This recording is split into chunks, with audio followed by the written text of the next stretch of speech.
This is the math class part of the two-day session. We say the math class. Okay. You can't? Okay. Math, M-A-T-H. So this will be the fun stuff. Okay. So, whoops, that's the intro stuff all over again. We've seen all of that. Yeah. Okay. So, since we're talking about selling stuff to institutions, and and different people mean different things when they talk about selling to institutions. I think of it as selling. We call it on our farm selling wholesale. So selling to restaurants, selling to stores, selling to wholesale distributors, selling to cafeterias or food services or daycares or what have you. The number one rule, and the thing that's really different about this when you compare this to going to something like a farmer's market or CSA, is that the number one rule about everything that you do in dealing with these people is don't be a pain in the ass. Okay? This is the thing more than anything else that I hear complaints about from produce buyers at any of these wholesale sales places, is they say, the growers, for whatever reason, they don't understand when they're supposed to be calling. They don't understand my schedule. They don't respect my schedule. They say they're going to deliver stuff and they don't deliver it. I don't get an invoice with my delivery. I don't know what they have available. They call me after farmer's market and want to bring me all the stuff they couldn't sell. All of that kind of routine is things that you really want to avoid as a grower when you begin to get into these markets.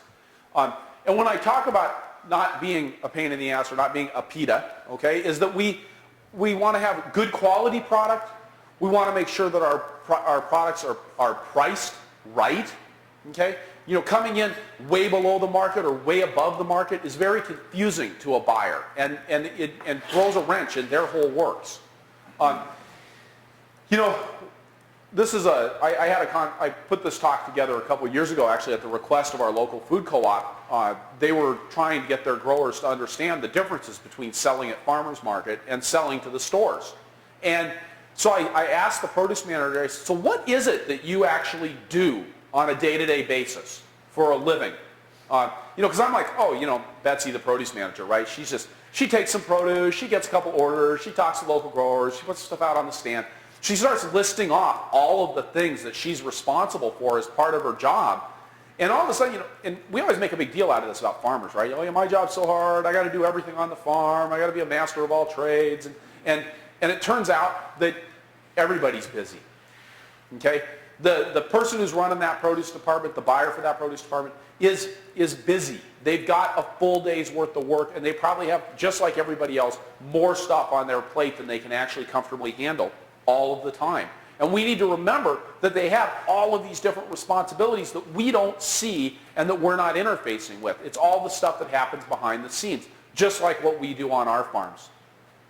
So our job when we're dealing with our customers is, I really like these blocks, right? I think I've used these in every slideshow so far. It's to make their job easy, okay? We want to make it easy for them to interface with us. Okay? We want to make sure that we don't use that favorite tool of local vegetable farmers, guilt. Oh, we're so at the whim of the weather. Oh, our employees didn't do a good job. Oh, the tractor's broken. Oh, the sheep got into the beets. And oh, you should feel so sorry for me because I'm a farmer. No, they shouldn't feel sorry for you, a farmer. You're living the dream. Okay? And that's what we want to make sure that these people know all the time. We're living the dream. We're doing a great job. We're having fun. Yes, we're working hard, but we don't want them to buy because of guilt. Run into this with CSAs. One of the biggest reasons that people drop out of community supported agriculture programs is because they feel guilty. They feel guilty that they're not using all of the produce that you give to them. They feel guilty because they're wasting the hard labor and all of the work and frustration that you've put into it. And so they leave. Because guilt's a powerful motivator in the short term, but in the long term, people want to get away from it. And if you make your produce buyers feel guilty as a way of getting them to buy your vegetables, they're going to buy your vegetables this week. But next year, they're going to go, you know what? I don't want to go there. I don't want to be a part of that anymore. I don't need that negative energy in my life. The other piece about not being a PETA is simply that we live in a world that's just full of disappointments. There are poorly designed products. There's crappy customer service. You guys, I guess, don't have Verizon self-service up here, but every time I call my cell phone company, it's a customer service nightmare. And it's disappointing. And I never get my problem solved by talking politely to the first person that I'm on the phone with. So I want to try to create a world for my buyers where they actually aren't disappointed. And in fact, where everything that they get from me meets or exceeds their expectations.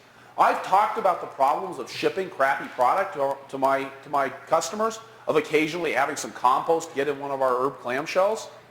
But when you do that, it's more than just, frankly, it's more than just doing a bad job for your business. You're doing a bad job for the world because you're increasing crap like this, okay, which just creates a bunch of negative feelings that increases the disappointment in the world. We want to avoid that. When we think about produce, from the perspective, now this was taken again from this local food co-op. In the wintertime, in December and January, they're buying from 3 different places, okay? That Albert's, Co-op Partners, and J&J Distributing. Okay? All winter long. They get nice catalogs from these people. They get a price list every week. They open it up. They decide what they want to buy. They call and place their order. The stuff arrives on a truck the next day when it's supposed to arrive on a nicely wrapped pallet and gets wheeled into their cooler. Okay? In the summertime, my local food co-op deals with 10 or more local growers. Okay? So now, suddenly, they've gone from having 3 vendors to manage to having 10 vendors to manage. 10 vendors with 10 different delivery schedules, 10 different schedules for getting out their availability information, 10 different personalities, 10 different billing systems. Okay? And the funny thing about this is that in the stores, in a retail store, the summertime is actually when they have the lowest sales of produce because that's when everybody's gardens come in. But then you turn around and if they're going to do anything with local produce, you're actually increasing their labor costs because of all of these growers that they have to deal with. So they've got the lowest sales, they've got the highest labor costs. Why in the world would anybody get into this business? Okay? And I think it's really important that we remember that the way we're going to make a difference, the way we're going to change the food supply is not by getting more CSA members. Okay? It's not even by getting local foods into the schools. It's not by getting food into the restaurants. It's going to be getting food to people where they buy most of their food. And people buy most of their food at the grocery store. The people who are buying your vegetables, they are the real heroes of the local produce world because they are taking on more work for less rewards at a time of year when they're actually going to make themselves busier and have less sales overall. So when you're dealing with these people, you need to treat them like that. It's not a secondary outlet, it's the primary outlet. Okay? And that means we got to think about quality in produce. Who among here as a vegetable grower has active refrigeration systems for your produce? You guys do? Good. So the rate of biological activity roughly doubles for every 10 degrees increase in temperature. Okay? I'm going to use Fahrenheit here because I don't know Celsius, so excuse me while I do my rant in a foreign language. So when we go up 10 degrees, that means the rate of biological activity doubles.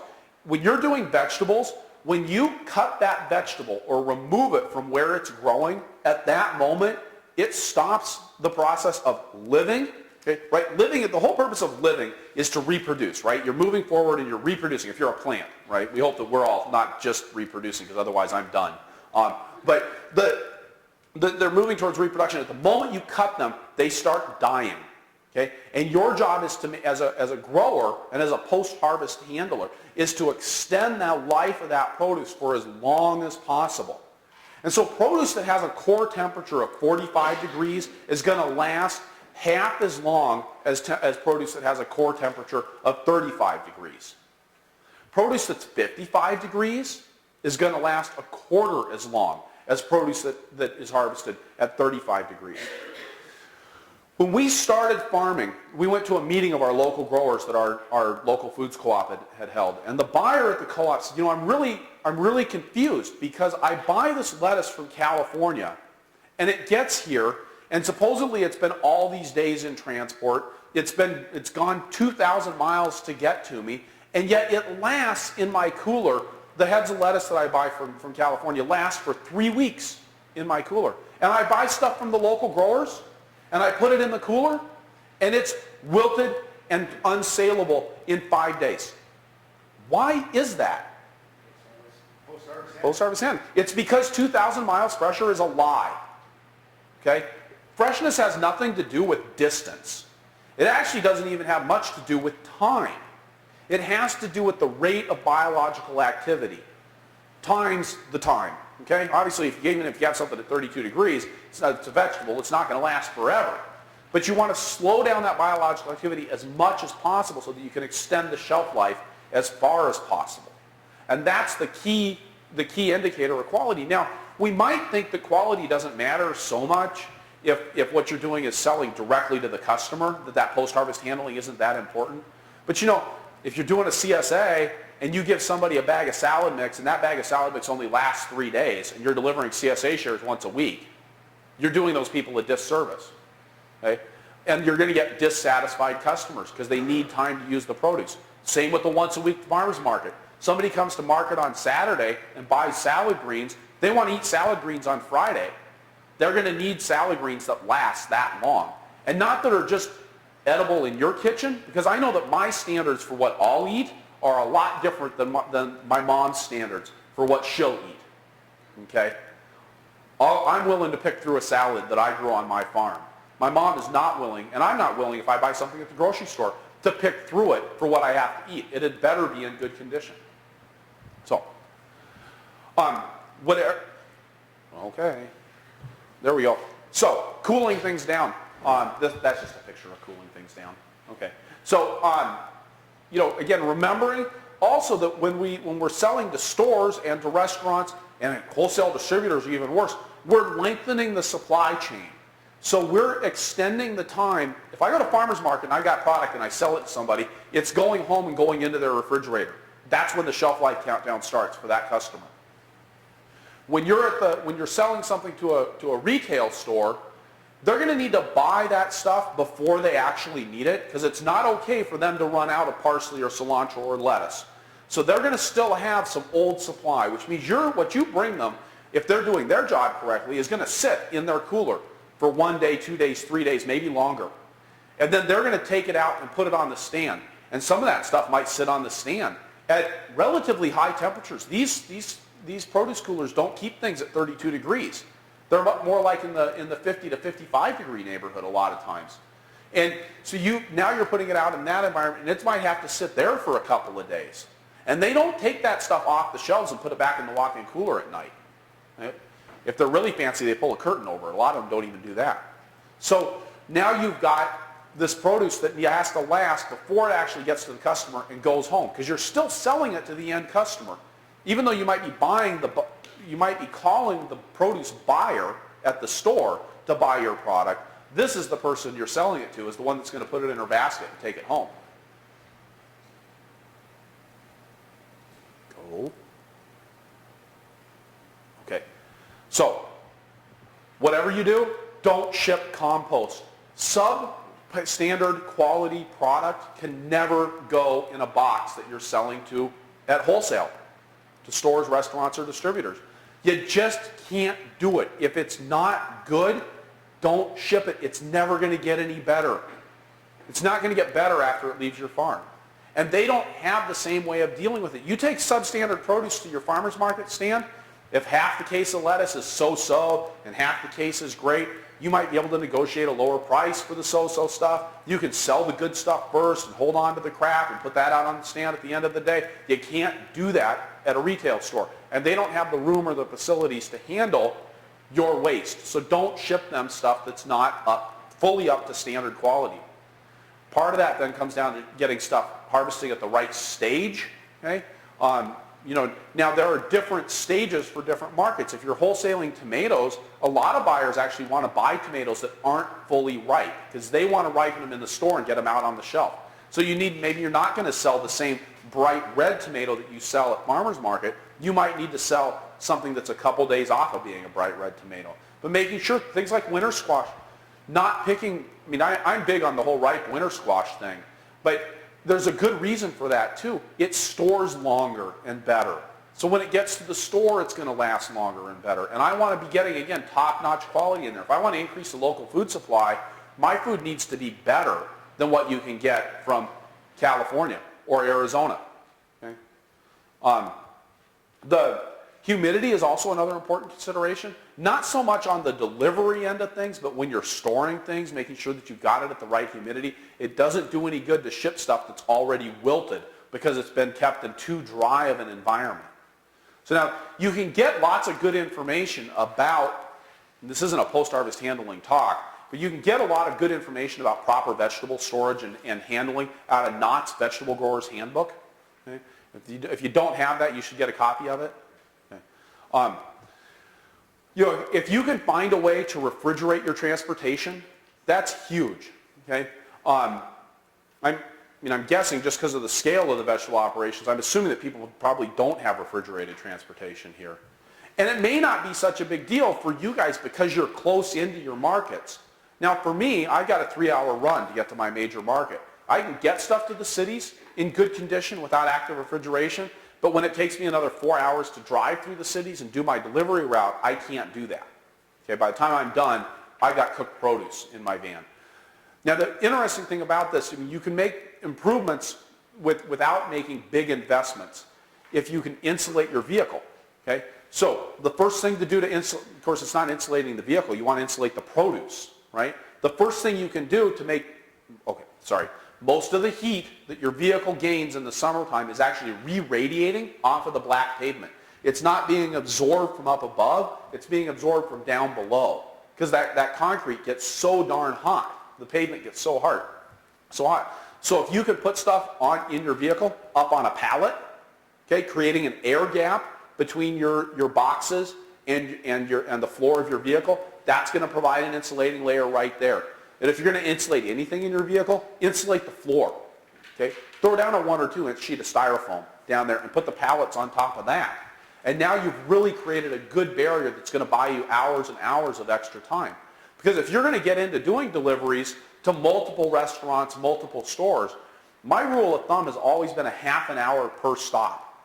Between the time it takes you to get to where you're going, get out of the vehicle, get the produce out of the vehicle, walk it into the store or restaurant, get the signatures that you need, come back out, get back in the vehicle and get going again, and get to the next stop is, I figure, 30 minutes. Some places you might be less if you're dealing with a high density of sales, if you got restaurant after restaurant right there. But you've still got, you're looking at 8 restaurants over, if you cut that down to 15 minutes, that's a full 2 hours. And we all know how hot a vehicle can get in 2 hours in the middle of the summertime.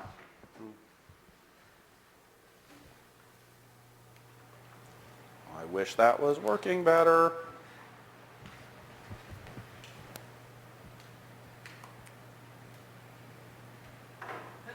Okay.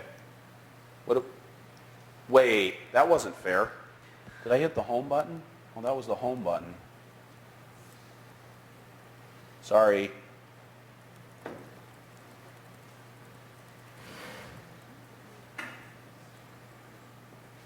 Okay, quality, quality, quality. Of course, the other thing that's becoming more of an issue now is microbiological safety, issues of not having foodborne illness organisms in your food.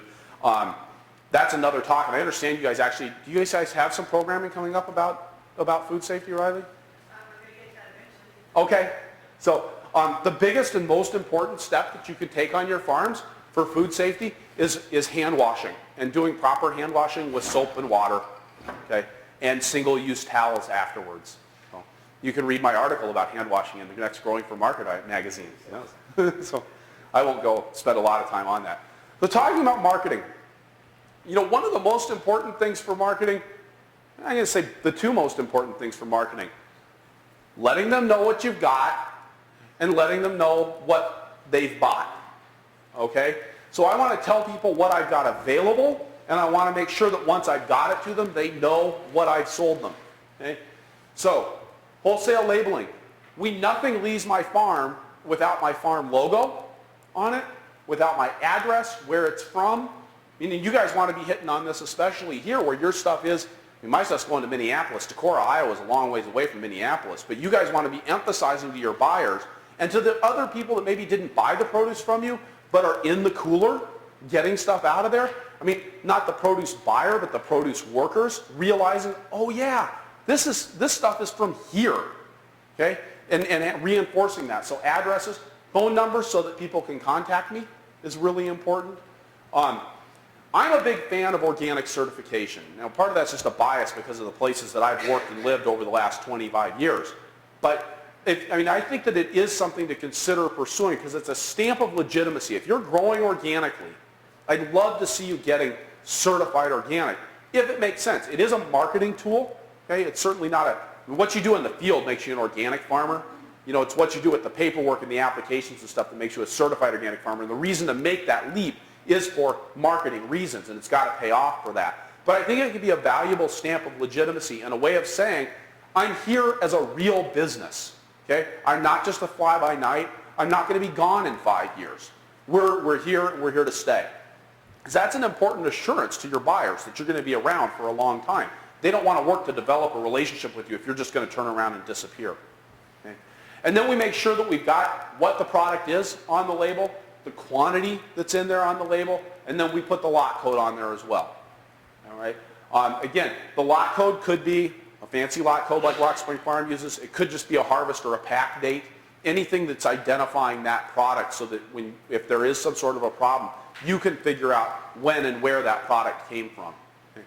Now, we use a label printer on our farm, and these labels need to be waterproof because produce departments are wet environments. And even if you put stuff on clamshells labels on clamshelled tomatoes, they're going to get wet. So calling a label company and getting something that is actually designed for a produce label and it's going to stick on a wax vegetable carton.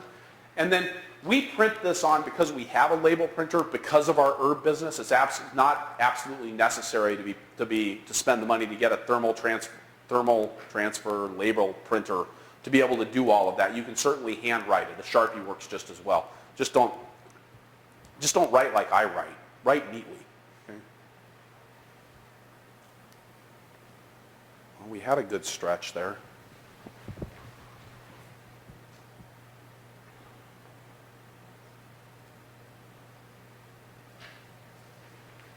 Go.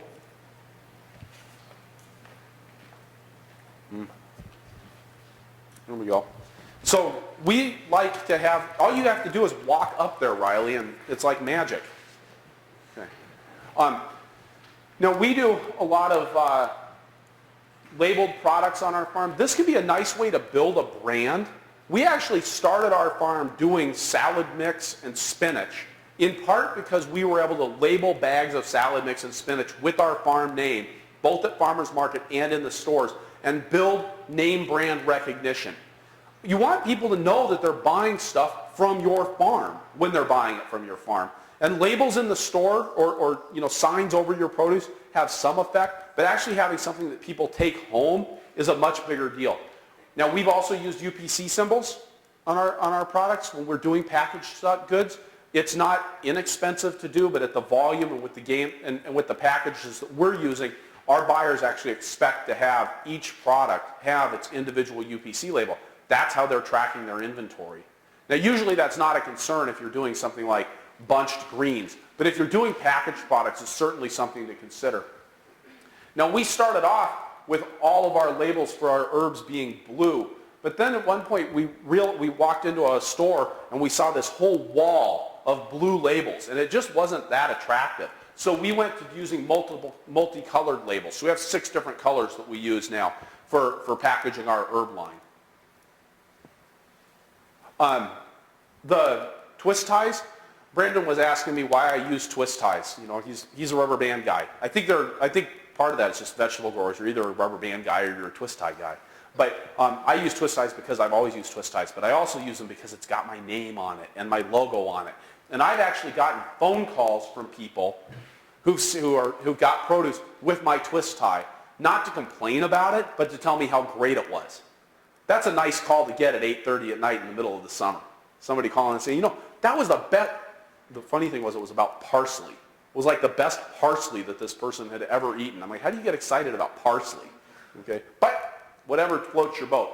But again, having it labeled farm name, logo, phone number, where we're from. Now at that point, we live right on the border between Iowa and Minnesota, so we used to have a Minnesota mailing address, and now we have an Iowa mailing address. It's very confusing, but so that's why we see Spring Grove, Minnesota on some of these. And again, the website, if I can tickle people into coming and engaging with my operation, but most importantly, letting them know this is local and it's Rock Spring Farm Produce. And was always surprised at how important this was at farmers market for letting people know where they had gotten their produce. Because people would come up to our stand. We had our name on our truck. We had our name on our awning. We had our name on our chalkboards that hung behind the awning. And they still wouldn't know what farm they were at. They recognized me, but they didn't recognize my farm. And I wanted recognition of my farm because I want people then to turn around and go to the grocery store. And when they see my product there, say, oh yeah, that's Rock Spring Farm. That's reliable, good, quality produce. I want to be building that brand. And it can be an important part even of building a CSA as well. It's those farmers market sales, getting that name, and then making sure that people recognize that when it comes time to select what CSA they're going to be a part of. Yeah. So I question about your clamshells and things like that. Like I've got customers who really want no plastic. Yeah. But like lettuce is really hard to do with no plastic. It likes plastic. Yeah, it likes plastic. Vegetables love plastic. So I just give them plastic. I've never figured out a way around it. Elliot Coleman does all this work with this all-natural cellophane packaging, and I've just never wanted to go there. No, I've wanted to. Customers don't want the waste, but most customers like a neatly packaged item. Yeah, So you can go with some or you can go with most. right. And see now, and I'm always, part of my deal is I'm always selling to my mom. And my mom, like when she buys salad mix, she's like, I don't want that salad mix that people have been sneezing on. She wants salad mix in a bag or in a clamshell. Okay, so I give my mom what she wants, even though she lives thousands of miles away. So I think, yeah, that's a really good point, Marcel. Are you going to cater that small specialty niche market, or are you going to cater the big, the bulk of the population, which is reconciled with plastics? And I think it's great. If you can get away from plastics and find a way to effectively market your produce without it, that's fantastic. But plastic increases shelf life dramatically because it holds stuff at that proper humidity, which is so important.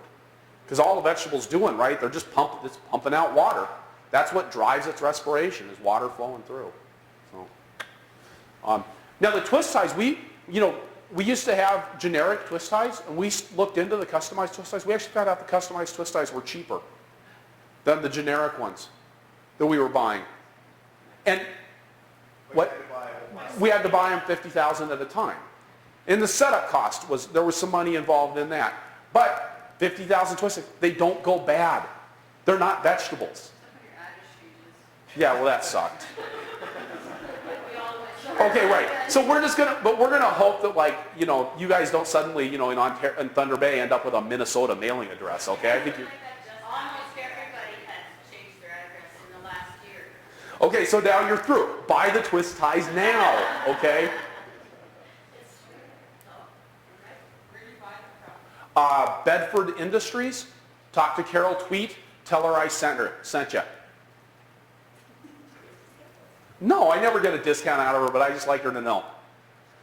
And you should make sure that your twist tie is on the right way. Yeah, look at this. This is great. Now I'm not so anal that I make everybody put on every twist tie right side up, but we did have a period that we were bunching asparagus one day, and every twist tie went on upside down. It's like they planned it that way. So having bunch sizes that are the right size, that meet industry standards, there's a norm for if you're bunching vegetables or unitizing your vegetables, there's an industry norm for how those vegetables are supposed to be unitized. Asparagus, it's a 1 pound bunch. A bunch of Swiss chard, there's 24 of them in a leafy greens carton, and a leafy greens carton is a standard size. There's not standard weights for those, but there's a standard way that a bunch is supposed to look. At farmer's market or in a CSA, you can have a mega bunch or you can have a mini bunch, and you can adjust your prices accordingly. But at a supermarket, a bunch is a bunch is a bunch is a bunch, and it needs to be unitized accordingly. How can you find out what's in the street, like, let's say for asparagus or for... Look in, again, Knott's Vegetable Handbook, or go to the store. Go to the grocery store. I mean, go to the wholesale distributor. Say, you know what, can I open your box? Can you show me what it is that you expect? What does Swiss chard, when you get a 24 count Swiss chard at the grocery store, what does that look like?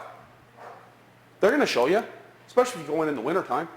You know, they want you to succeed, so ask them to be your partner. Ask them to help you figure out, what was it, the Jerry Maguire line? Help me, help you. Right, okay. Yeah. How do you pack your kale for shipment? We do a 24 count in a leafy greens box. But like, how do you keep it from, because kale wilts pretty easily, right? Right, so we harvest our kale, okay? Now, okay, you're asking how I do it or the right way to do it? The right way to do it, okay, the right way to do it would be to harvest your kale, pack it into a 24 count box, and put like 5 gallons of ice, of shaved ice on it, okay? Kale loves that, okay? Second best option, and what I do, is to harvest the kale, and then we dunk it in the water, in the packing shed. Now you guys, what's your groundwater around here? Cold. So Angie says, this is the hotel water. She's like, yeah, it's not the best tasting water, but God, it's cold. So when you put that, you take that kale, you're putting it in that, English, I'm going to go with 40 degree water, okay?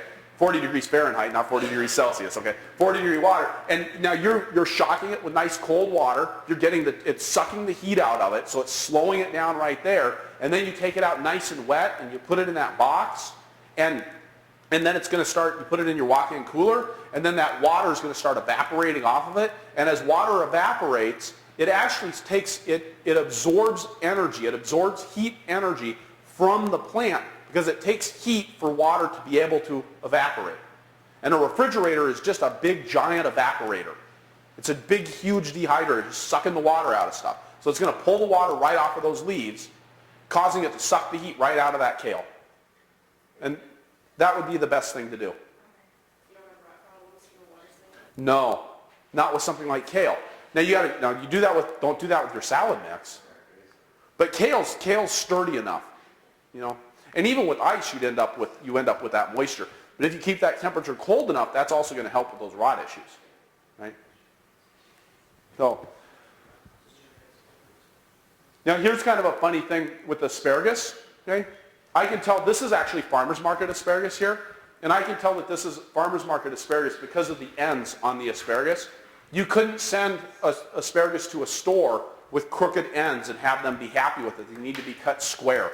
Now, part of that is a looks issue. You want it to be pretty, but they're going to take that asparagus in the store and they're going to put it in a tub of water that has just a little bit of water in it, or on a wet diaper.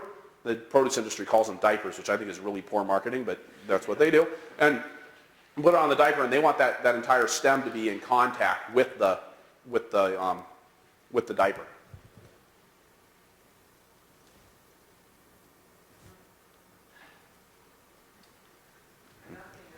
Do you have to trim it all before you send it in? Yeah, we trim it all. And do you trim it just once it's in a bunch? Yep, we trim it. We put it in a bunch, so we weigh our bunches heavy, and then we cut them to length.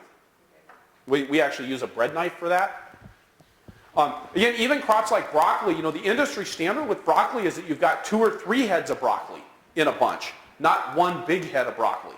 Okay? Now, can you train stores to do that? Absolutely, you can train people to take big heads of broccoli. But if you want to access people with what they're used to getting, you might need to not take the standard gardening advice for how to plant broccoli, right? Standard, what do you guys space your broccoli at for your CSA? 18 inches by 30 or 36? 36. Okay, so that's going to get you nice big heads of broccoli, easy and fast to harvest, and you put 1 head in each box and people are thrilled. The way they do it in California is they're planting broccoli on 2 rows at 36 inches, but the place spacing in the row is going to be 6 or 9 inches. And they get lots of little heads of broccoli, and they bunch them like this. That's right, but that makes sense. Yeah. And then, you know, this is the funny thing in California. They don't bunch things by hand. They got these bunchers, okay?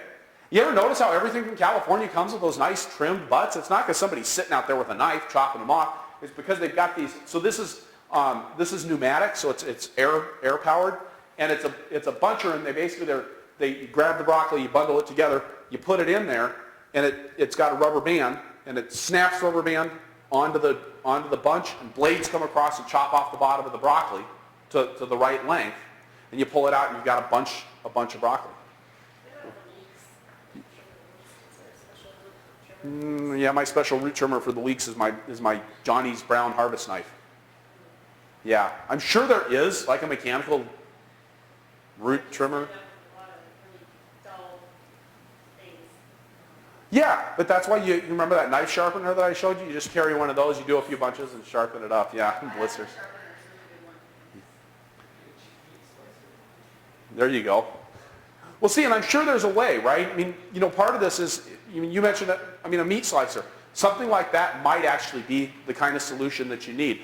We've looked at, old flower growers used to use you always want to chop the bottom of a bunch of flowers, and they basically had these big paper cutters that they would use to chop the flower bunches. And of course, that blade was designed not to chop paper. It was designed to cut through flower stems all day, which wouldn't be dissimilar from cutting through leek roots, except for the dirt. Yeah. Yeah. I'm sure there's a solution. You got to play around with that stuff. See, part of the problem is, right, we're doing agriculture, but vegetable agriculture in this country is done by farms at an acre at a scale of thousands and thousands of acres. And we're expected to meet a level of cleanliness and precision that simply wasn't being met 100 years ago. Okay? People weren't selling clean produce 100 years ago. I'm sure some of it had some of the dirt taken off of it, but it wasn't in this pristine, ready to eat, gee, I wish you would chew it up and put it in my mouth for me, kind of a thing that consumers expect now. Okay? You can't sell dirty produce now. So leeks with dirt in their bottoms is not going to be as acceptable as it once was when we had smaller farms. We don't have smaller farms anymore, so now you got to figure out your own way to get them clean. And then you got to share it with everybody else so that they can take over the leek market from you. Okay? Doing industry standard packs is really important. Sometimes you can break with this, but really you do want to be working with what the industry is expecting. They're 25-pound boxes of roots. Okay? Again, I'm on the American system. You guys, I'm just curious, do you guys sell it by pounds? Yeah. But you guys don't do anything else by pounds, do you? Butter's by the pound, vegetables are by the pound, but gas is by the liter. Milk's by the liter. Go to the supermarket, the prices are all per kilo, and we're supposed to sell per kilo, but it's hard to wrap your head around. We are legally obliged to sell products, like meat products and stuff, by the metric, so by the kilo. Okay. The both prices are usually advertised. Interesting. French and English. Okay. I think most people don't know their weight in kilograms. That's true. Don't know. Really? Yeah, body weight's always in pounds. And heights and I love it. Okay. That's great. That's even more complicated than what we do. Temperature for cooking is in Fahrenheit. Temperature for outside and inside is Celsius. Measurements are in like ounces and most of the time. Okay. Until you really want to do something more interesting. But if you were putting, you'd put a cup of flour. Interesting. Okay. And, a pound of butter. Great. And recipe or a tablespoon. Okay. So in that case, we're going to go with 25-pound boxes of roots. Okay. And a 24 count is a standard box of greens, except for parsley and cilantro, which are sold in 30 counts. So kind of knowing what these different things are. And again, you can look this stuff up. You can get standard vegetable packs online. The Knott's Vegetable Handbook has all this information. It's out there. And of course, you can always just go to your customer and say, how do you expect this stuff to be packed? Now, this does mean that you need to get industry standard boxes. 25 pounds of roots fits in a 5/9 bushel box. It doesn't fit in a half bushel box. It doesn't fit in a 3/4 bushel box. It fits in a 5/9 box. So making sure that you're stocking those kinds of industry standard wax cartons. Okay? And then things like liners can be really important for maintaining the shelf life on root crops or even on some greens. Now, we don't use liners with our chard or our kale, but we use them with all of our root crops because we expect that stuff to move a little bit more slowly. Okay? Liners are relatively inexpensive, but they are made out of plastic. Your I do get my boxes back from places, but you know, that's a complicated issue because now I don't use anybody else's boxes, I only use my boxes, but from a food safety perspective, that's kind of sketcherama. Because you don't know what those boxes have been used for in the meantime. You don't know if somebody put, I mean, I've gone into stores and I've seen other people's produce in my boxes. Okay? So if somebody puts conventional produce in my organic box isn't suitable for organic packaging anymore. You know? I don't have a way to sanitize wax cardboard boxes. So, unless you use a liner. Right. You know, so, I mean, it's kind of a mixed bag. I refuse to use anybody else's boxes. That's a rule for us. We oftentimes get them back from stores and we throw them away. I think, again, something that would be great to get, I mean, one of the things you guys might have the ability to do here in Thunder Bay, because you are isolated and because you have a pretty tight-knit community of growers, what if you guys could get your stores and your restaurants to start taking stuff in reusable containers that could be, you know, somehow centrally managed? I mean, there you go. That'd be something to get those land use planning guys on. They're good at that kind of thing. Or use them once and recycle them. Yeah. Yep. You know, like, it's very interesting about this whole thing about our commitment to the environment, that farming people are not big users or abusers of our environment. Right. And what we are contributing to the destruction of the environment is at least in the effort of making food, not playing hockey, and not keeping the lights on along the highway or in downtown buildings. So, you know, food safety is a lot more important than, you know, whether we're using plastic or those kinds of things. It is something that I say about being an organic vegetable grower in the upper Midwest is that, you know, well, there's a grazing specialist who says that, you know, you can be a nudist or you can be a Buddhist, but you can't be a nudist Buddhist. Okay? Like, and we're already a little bit weird because we're growing vegetables. And then we add in this area, and now you're going to add the fact that you're growing organic vegetables. Now you're even weirder. Okay? But now you're going to take that and be like, well, I'm going to grow all my organic vegetables and package them without using plastic. Am I going to do it all with solar energy? You know, am I going to wood fire my greenhouse? I mean, you know, you start to run into this, you know, you start to pile on like the craziness of what you're doing. My favorite is, now I'm going to homeschool. You know, that was my own downfall. So, you know, we have a tendency to keep stacking on the oddity, and there is at some level you just want to be like, okay, I'm just going to be normal. Okay, I'm going to do this weird, but I'm going to do this normal at least until I get it figured out, and then we might be able to do something different. We always take a hard path every time. Yeah. But you God, have somebody to should have told me that when I was your age. You have Okay. to have some balance in it. Yeah. See where you're going with it, because we live today. We don't live 100 years from now, and we don't live 100 years ago. And I think you can be really, really responsible, but we don't have to take it as farming people. We don't have to bear the whole Right. weight of it, and we do have to be. If you know, I've seen. Leave it at that. Okay. But it's just, you know, there are lots of ways to be creative, but you Yep. don't have to be the only person in the whole system that's carrying the. You don't have to carry all the weight of saving the world yourself. So we use, I've used Constant Contact for years as a way to let my customers know that I have a new availability sheet posted. Now we do this on a regular basis. So this happens on a calendar. This isn't just when I'm making something up. So we send out, our system for letting customers know what we have that they can buy is to send out an email. This goes out on Saturday morning at 5 o'clock in the morning. So I'll set this up on Thursday or Friday so that it's going out automatically on Saturday morning. That's why I use an email list management service for this. And then that's got a link in it that goes to, and for me I use a PDF because produce department's like the last place in the world that still use fax machines. Okay? So we send them a PDF to fill out their order form and fax it back in. Now, I actually have an internet fax, so they're sending it to a fax number and then I get it in my email. Okay? Because I hate fax machines with a passion. So this works really well for us. So we're sending people to the link, and it's the same link every week.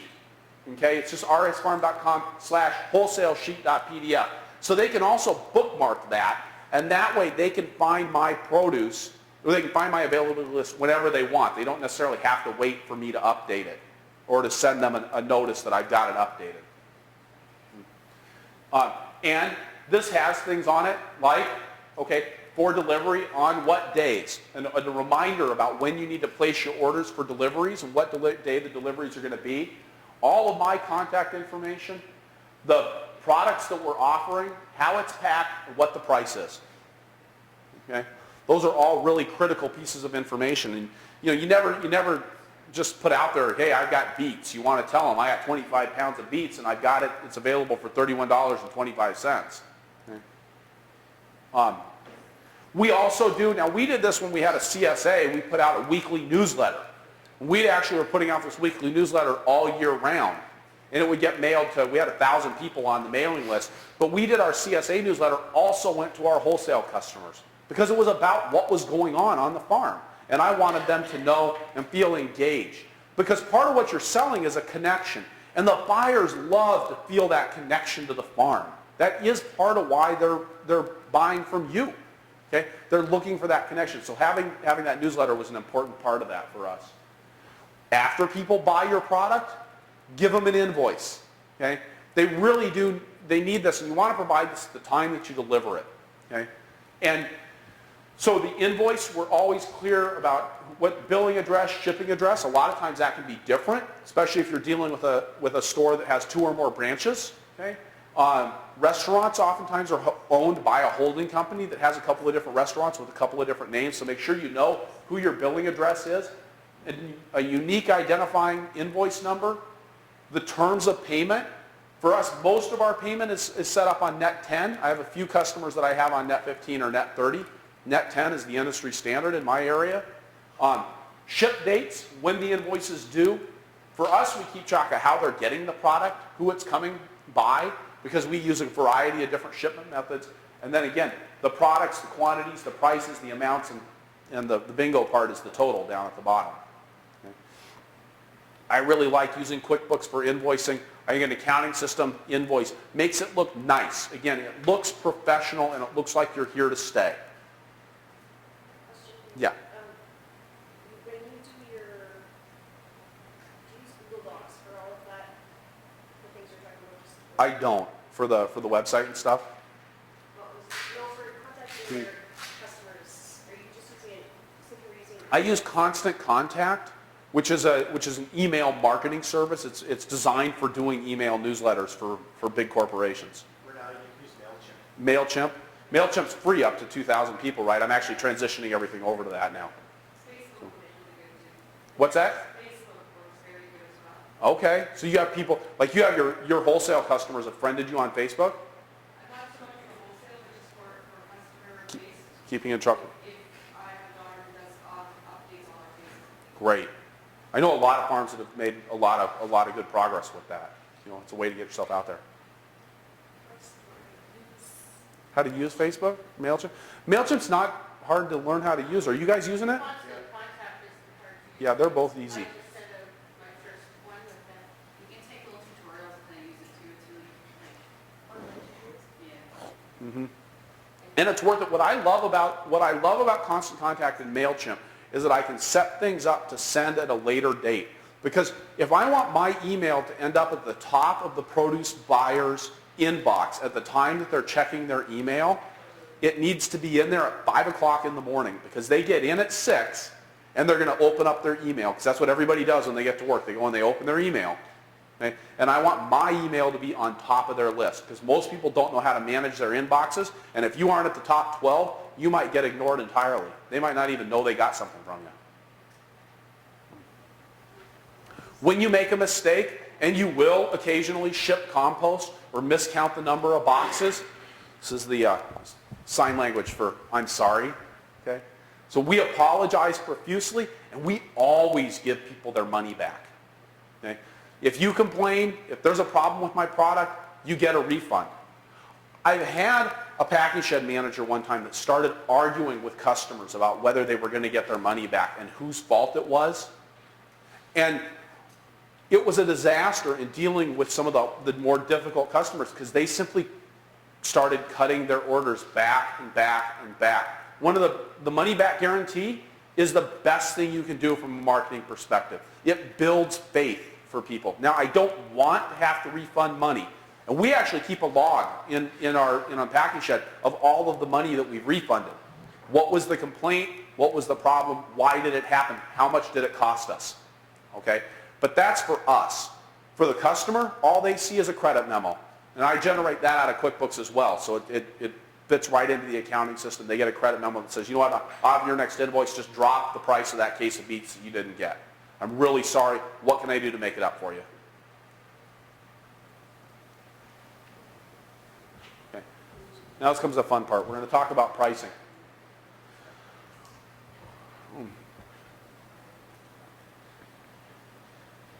It seems to be less prevalent than it was 5 years ago.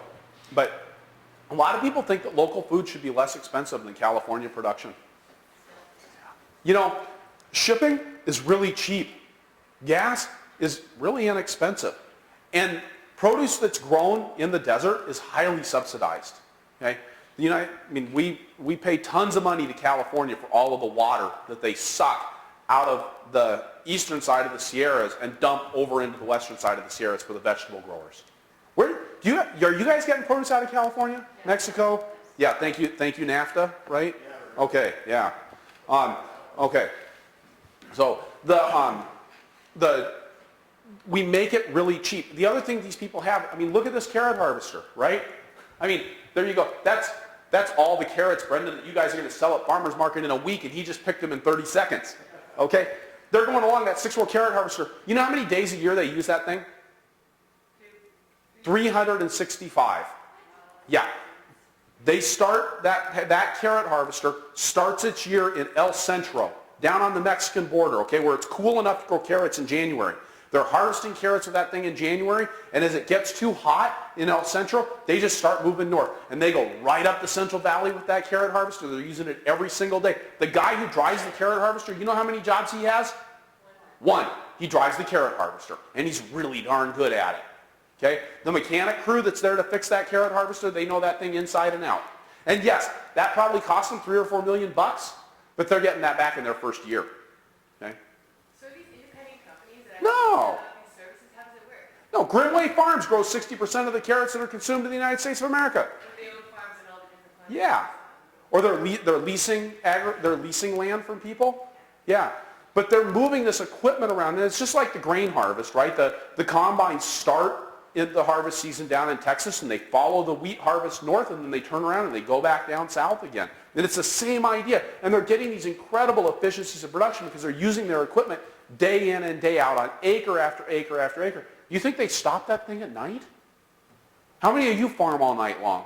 You guys have the third shift crew that comes in? No, but we wear headlamps and go through a lot of batteries. Yeah. Okay, that's my carrot harvester. Okay, I use that 20 times a year, maybe, the root digger to go under dig. When we get this thing out, maybe twice a year, okay, to harvest carrots. And every time we get it out, I have to read the instruction manual again because I don't remember how we did it the last time. Okay. The other thing that we run into with local food is this idea that somehow it's my obligation to provide cheap food, that the answer to the fact that we live in a food desert or that food access is a tremendous problem is somehow my burden as a farmer. Okay? Not my job. And the people who complain about cheap food at farmers market, they're always the ones with the nicest cars.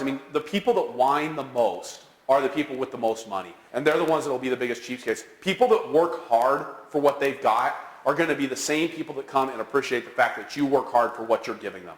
Don't sell your food cheap. I'd rather that you gave it away. I like the little ladies come up to you and say, can't believe how hard you're working, thank you. Yeah. The one, my favorite though, is I can't believe how hard you're working. Thank you. Can I have that cheaper? We got that from a lot of old ladies in Rochester. And at the same time though, we do have to recognize our prices are governed by the rest of the world produce market.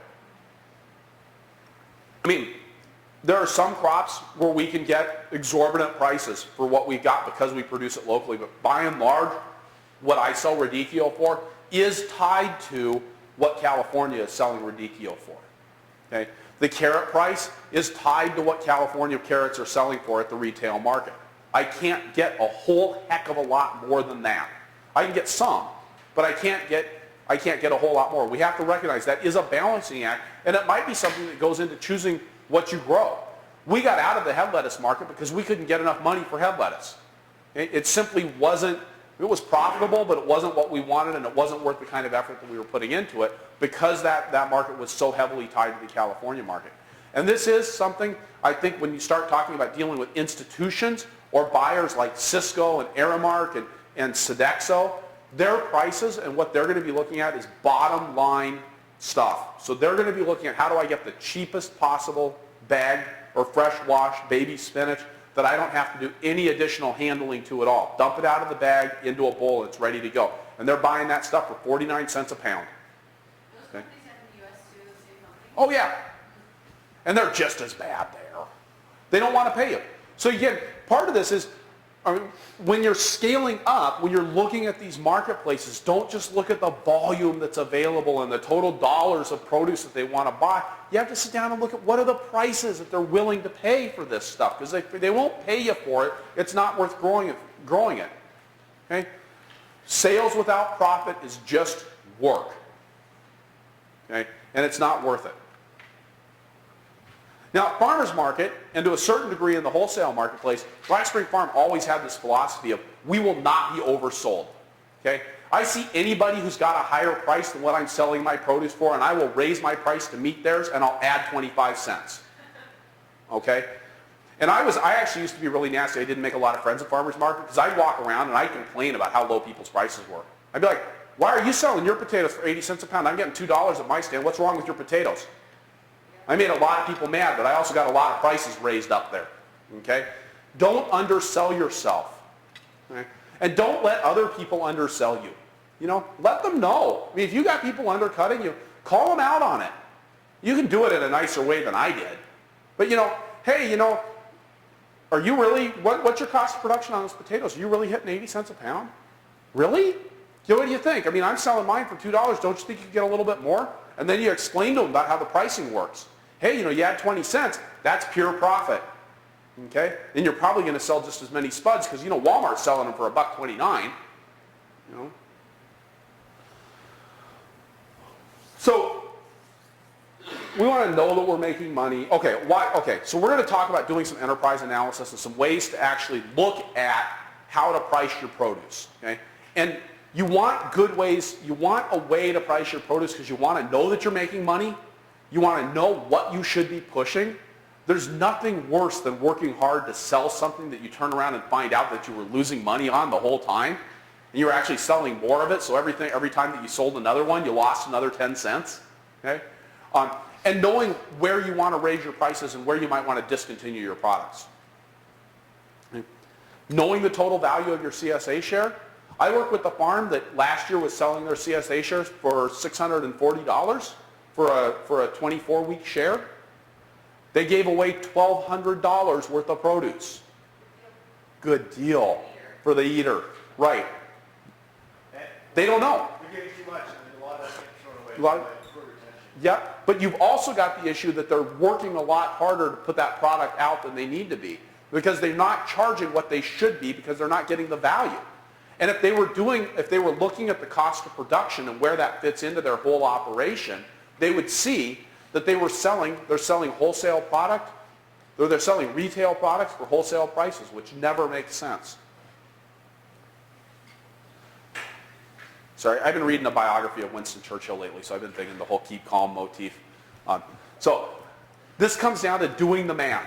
And again, I'm just going to say, a lot of times the math scares people away, and people kind of go, oh, numbers.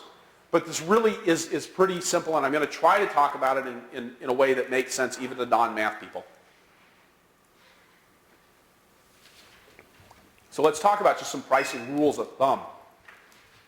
If you're not going to take the time to figure out what your actual cost of production is, here's one that I learned from a market farmer back in 1993. So, you know, your sales price at farmer's market should always be at least 4 times the labor cost of harvest, washing, and packing. Okay? So, if I'm doing 100 bunches every 4 hours, and I'm paying $10 an hour for something, 4 times that price is going to come out to $1.60 a bunch. Okay? So you want to figure out, how much is it costing me to harvest this produce, and how much should I be charging? That's just a rule of thumb. Harvest is expensive. It's an expensive part of what you do. Here's another, Paul and Sandy Arnold out in New York. They used to do $10,000 an acre. Now they're up to $20,000 an acre. They won't grow a crop that isn't grossing them $20,000 an acre. Now you can kind of guess, right? They don't know what their labor cost is. And again, this is the same couple that does their accounting for the year, is just watching their checkbook. Okay? And that's as sophisticated of a financial analysis as they need. This $20,000 an acre rule has served them well. If you're selling $20,000 an acre, you're probably making money. Okay? And they're looking at this and going, okay, so $20,000 an acre. Now, if 1 week off of a patch that I'm doing, I'm going to get 60 bunches, and I know that I'm going to harvest that patch for 6 weeks, okay, and I want to get $20,000 an acre, okay, and I've got 30 beds, that should have said beds, 30 beds per acre, okay, so I got a bed of Swiss chard, got me 60 bunches this week, it's going to do it for six weeks total, get $20,000 an acre, I need to be selling at $1.84 a bunch. Does that kind of make sense how that math works? So again, the weeks cross out the weeks, the acres cross out the acres, okay, and I end up with dollars per bunch. Of course, one of the easiest ways to set prices, walk around the market. Make certain that nobody is charging more than you are. And if they are charging more than you are, ask yourself why. Okay? Here's a funny story. Second year of farming, we brought carrots to farmers market. Okay? Our first year of farming, we found out that we grew really good carrots, and we were actually kind of good at it. We had people going gaga over them at market. So we brought these carrots to market, and we were next to this other beginning farmer couple. And we pulled a crate of carrots out of our van, and they pulled a crate of carrots out of their van, and we put our carrots on the stand, and they put theirs on the stand. We were selling ours for $2 a bunch, and they were selling theirs for $1 a bunch. And 45 minutes later, Jerry had sold out of carrots. He's like, hey, we sold out of carrots. We pulled another crate out of the van, and then we pulled another bunch all day long, and at the end of market, I still had carrots on my stand. And because we were the only place that had carrots on our stand, people were coming to our stand and they were buying lettuce and tomatoes and salad mix and cilantro and cucumbers.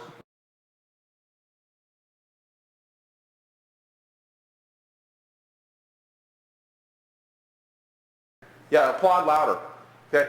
Okay? Really, I mean, if you think about it, if you sell your product for $1 a bunch, and you sell out at 10 o'clock and market goes till noon, you had 2 hours in which you could have sold more product. If you'd have been selling it for $2 a bunch and it lasted you right until noon, then you got it just right. Ideally, you're taking just a little bit home with you. In the flower market, they talk about a 5% is what you want to be taking home as a specialty cut flower grower.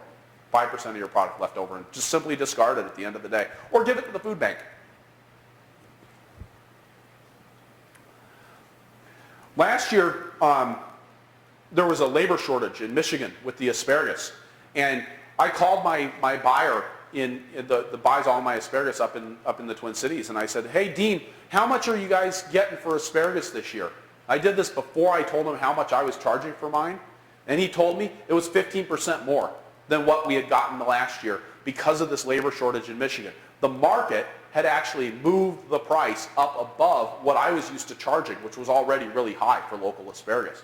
So I bumped my price up by 15% and took home an extra 75 cents a bunch for every bunch of asparagus that I sold that year. We sell thousands of bunches of asparagus in a year. So that was a significant chunk of change that went right in my pocket, where I would have been underselling if I hadn't just checked on the price with the buyer. The other way we can start to set our prices is to work backwards using margin tools. The dog's looking backwards. I had a really hard time coming up with a picture for that one. So we're going to talk about that in just a minute. Maximizing your gross income by setting your prices right. Okay? If you take 10 pints of cherry tomatoes to farmer's market and you sell them 10 pints at $2 a pint, you're going to get 20 bucks. But if you take them and sell 5 pints at $4 a pint, you're also going to get $20. and you're going to have 5 pints of leftover cherry tomatoes at the end of the day. Now, you could take those home and do something with them. You could give them away. Okay? You could not take them in the first place and charge a higher price for what you do take and save on the labor, or not even grow them in the first place and charge a higher price and save on labor and land and grow something else that you could sell. I did that, and I was like, this is selling for 8. Yeah, don't you hate that? Yeah, never sell for what the grocery store is selling, unless or less than that. You could also hit that sweet spot and sell your 7 pints for $3 a pint and actually go home with $21. Okay, so playing with those prices, doing some experimentation, and seeing what you can get. If you figure out your cost of production, that'll really convince you Yes. to do that. Because then you know that if you could just sell, instead of only selling half as many, instead of only selling 5 at $2, whatever the price was, if you could just sell 1 more, then the increase in your profit is huge. It's huge, right? And And- that's hard to make yourself do it, but if you can, it really makes you be glad. So sales, if we take our your net income, right, is going to be equal to your sales times, and then in parentheses, the price minus the cost of production, right? That's your per unit profit, and times the sales is going to be your total profit. So if you've got something that costs you parsley, that costs you 75 cents a bunch to produce, and you sell it for $1, and you sell 100 of those, that comes out to be $25. Okay? Now, there's that equation just set out another way. So again, this idea that we might want to sell less to make more. So if you could, a lot of times, growers just go, oh, I need to increase my volume, I need to scale up. And they're doing 200 bunches now for the same price they're getting $50 at market that they're taking home. But if you just raise that price, you sell less, and then you come home with just as much money. And then you've got something else that you can do with that time and with that space. Okay? Getting your prices up is going to be the #1 way to increase your profitability. We talked about this yesterday. If you're selling, if it costs you 90 cents to produce something that you sell for $1, you've got a 10-cent profit. Okay? If you sell that for $1.10, you've just doubled your profit without any more expense.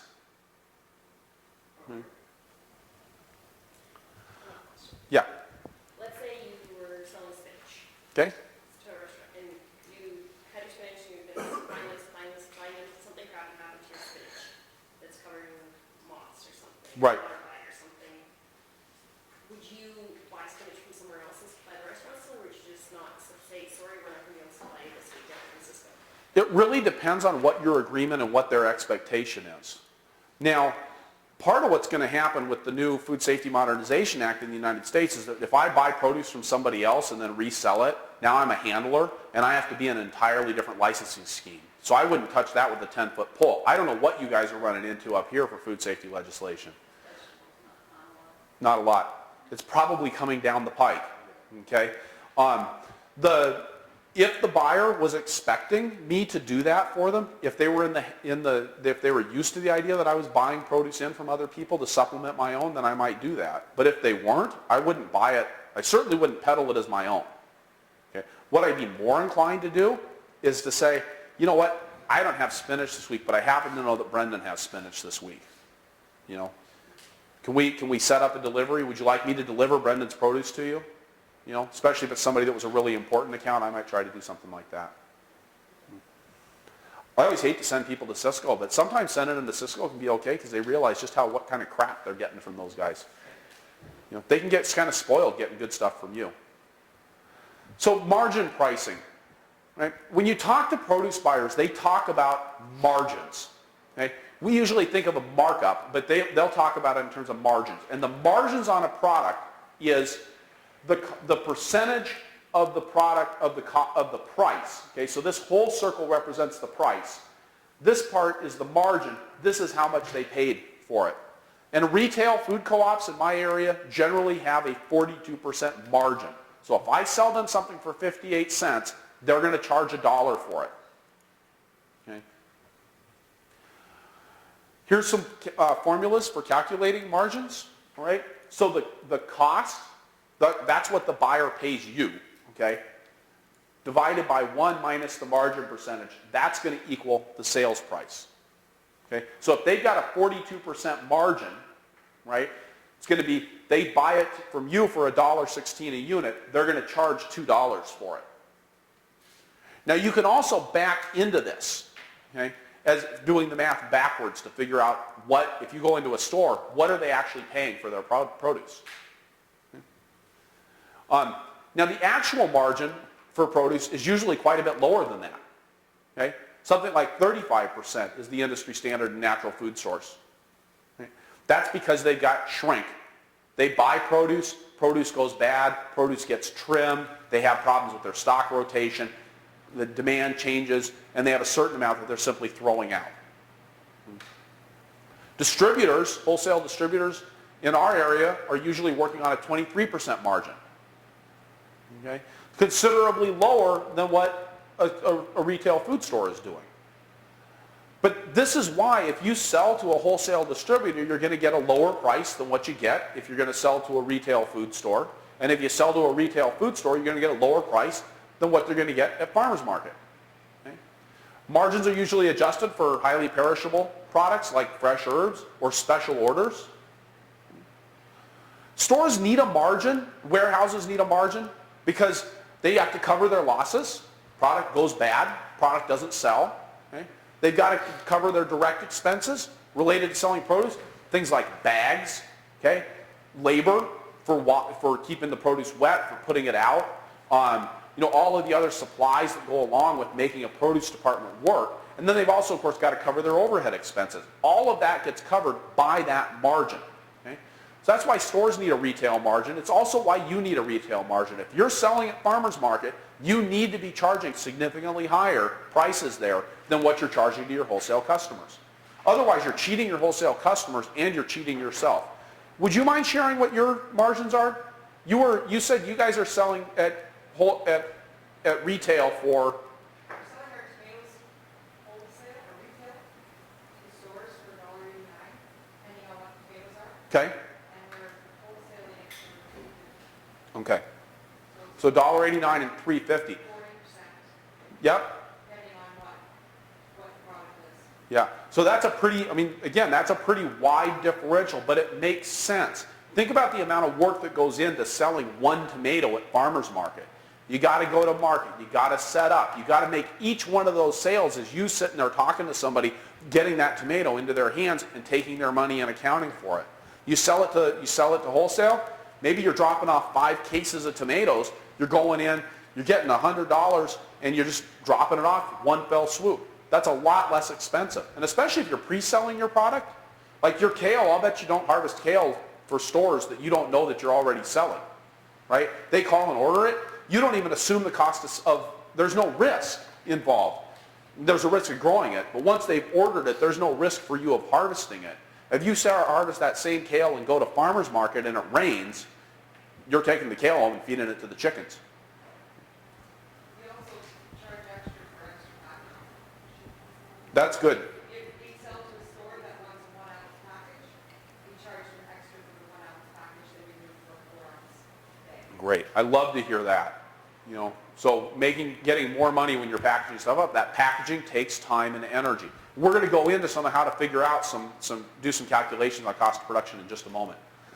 So again, this is how we can figure that margin going backwards. So the sales price minus the cost divided by the sales price times 100% is going to equal what the margin is. Spreading costs over a larger volume translates to lower margins. Okay? That's why Walmart can sell stuff. In my area, Walmart sells organic burritos for half the price that my local food co-op can sell the same brand of organic burritos for. And it's because Walmart's volume is so much higher that they spread out their costs, but Amy's Burritos also spreads out their costs when they sell to Walmart. Because when Amy's Burritos sells to the natural foods wholesaler, they're selling maybe a pallet of burritos. When they sell those burritos to Walmart, they're selling a semi-load. Okay? And their cost per unit of marketing goes way, way down. Even though it costs just as much to make the burrito. That marketing cost is not insignificant. Let's talk about how to determine cost of production and marketing. This is an in-depth method for actually getting at What does it cost you to produce? Okay? And this is geared towards vegetable growers, but it also, the same principle works for other kinds of production. Production and marketing each consist of a series of predictable steps that have similar cost structures. You have that in production, and you also have that in marketing. And I call that the production chain and the marketing chain. Okay? And that's, again, set patterned at both parts.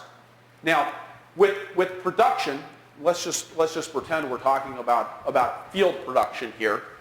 You've got a cost for seeds. You've got a cost of doing transplant production.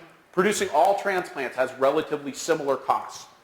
You've got agronomy in the field, the amount of work you have to do out there to actually grow things, the harvest, and then the wash and pack. And each of these areas has a different cost structure, but the cost structures are similar for each segment of the production. Okay? Now, agronomy in a high tunnel is going to be a lot different than agronomy in the field. But every crop is going to go through some formula like this. You're going to plant it. You may or may not do transplant production, but you're definitely going to do agronomy in the field. You're going to harvest it, and you're going to wash and pack it. I know you don't do agronomy in the field, but you're still doing maintenance out in the greenhouses. That's what I would call that agronomy part. Okay? For marketing, you do marketing, which is I think of marketing as being the pre-sales part. So before you actually take money, you do things to convince somebody or to give somebody the idea that they want to buy from you. Attending a CSA fair, sending out a newsletter, talking to buyers. Those all have costs. Sales has its own cost structure. Taking the call, taking a credit card if you're going through Small Farm Central for your handling your CSA sales. And then the cost of distributing that product, actually getting it from your farm to the customer. Okay. And again, each way of selling a product, whether you go through farmers market, CSA, wholesale, is all going, when you do CSA, it's got, every share has a similar cost structure here. Same thing with wholesale, similar cost structure through that entire process. So let's talk about some of the data that you want to collect. We're going to work on the universal expenses for each step in the chain. Okay? So universal expenses, right? Let's just go with field production. You till every acre on your farm. Okay? That's a universal expense of production, right? So, when you do transplant production, you fill every flat with soil. They've all got soil mix in them. Okay? They all get watered. They all get heat. Okay? There are also crop-specific expenses for each step, right? So if you're doing tomatoes outdoors, you plant tomatoes, but then you might be trellising the tomatoes. That's a crop-specific expenditure. Okay? You've got your generalized cost of preparing the ground, but you don't trellis your melons. You don't trellis your carrots. So trellising tomatoes is a crop-specific expense. These are the most variation you have in that is in harvest, wash, and pack. And again, if you do nothing else for figuring your cost of production, figure the cost of doing the harvest, washing, and packing. And I'm going to talk about how to actually do each of these areas. So this is just an overview here. You need to keep track of how much crop you sold, both in units and in dollars. How many bunches of Swiss chard did you sell? How many pounds of beets? How many cases of beets? Whether you're doing farmers market or CSA. Even for the CSA, you need to be tracking how many pounds of beets did I give to the CSA this year. And then also keeping track of the dollars. How much money did I make on beets? Now I sell beets to restaurants and food stores at one price, and I sell them to a wholesale distributor at another price. I need to know for each of those areas of selling how many dollars worth of beets that I sell in each of those marketplaces or each of those market segments. Again, everybody remembers this from yesterday, right? How do you eat an elephant? One bite at a time. Okay? So this is just small steps. We talked yesterday about the importance of doing record keeping in line with the workflow. Sitting down at the end of the year to try to reconstruct this is not going to get you good data. And this is really the great part about where you're at right now here in Thunder Bay. This year, as producers, you've got an opportunity to get at your cost of production while Riley and her people are priming the pump with the institutional buyers and working them over and getting them ready, learning what they need, what they want, what kinds of quantities, what considerations are important over the course of this year. And then next winter, when you sit down with those people, you should be able to say, here's my cost of production, here's my cost of marketing. I can sell you that spinach for $4.67 a pound. That's what it's going to take. Okay. So let's talk about calculating your production expenses. Of course, most things have a seed cost, right? You buy in seeds. Seed costs can be highly variable. Do people here grow like those seedless, skinless cucumbers? Anybody do that? We pay $1 a seed for our cucumber seeds from Johnny's. Okay? Shallots, anybody doing shallots? Do you guys do them from seed or from sets? Both. That shallot seed, that's expensive, right? Even when we were doing a CSA, our shallot seeds were 1/3 of our seed expense on our farm. Okay? Worth every penny because of the price I could sell them for. But it can be a highly variable expense. But normally it's a relatively small part of the expense that you're dealing with overall in the production. The way you can keep track of your seed expense best, because sometimes you buy in 3 years worth of broccoli seeds, okay, is how much of the seed did you use? Weigh the packet when you go out to the field or when you go out to the greenhouse to seed it. Weigh the packet when you come back in. Okay? So you weigh it both ways. You can get an idea of how much seed you're actually using on your farm, which again can turn around into, well, so how much seed do we actually use when we go out to seed our carrots per foot? Now you've got records that can help you make good carrot seed purchasing decisions in future years. Okay? The cost of growing transplants, okay? Again, how many transplants did you grow for each crop? Which of course will also have how many transplants did you grow altogether? Okay? There are certain universal expenses. Now part of this is getting not too fussy with the specific differences, right? If you're growing some things in 128s and some things in 72s, you might want to try to figure out where those price differentials are for the soil mix, or you might just say there's just a cost associated with growing transplants, and each transplant we're just going to arbitrarily say costs the same amount of money, okay? Which would be the way I'd go the first year. I might try to differentiate that in the future. But really, again, soil mix is not all that expensive when it comes right down to it. Keeping track of your heating costs, your labor costs. If you're chopping wood to heat your greenhouse, that's you guys that are doing that, right? Okay, that's a cost of heating, right? You want to expense that out. Your labor to do that has a certain expense associated with it. Okay? Chainsaws, all of that stuff. Keeping track of the labor. How much time was spent in doing that transplant production? So every day, at the end of the day, you should be filling out a log about labor that breaks down how you spent your time. Okay? Did you spend it doing transplant production? Did you spend it doing agronomy in the field? Did you do it harvest, wash and pack? Were you doing marketing? If you were doing marketing, were you marketing wholesale, retail, farmers market, CSA? Okay?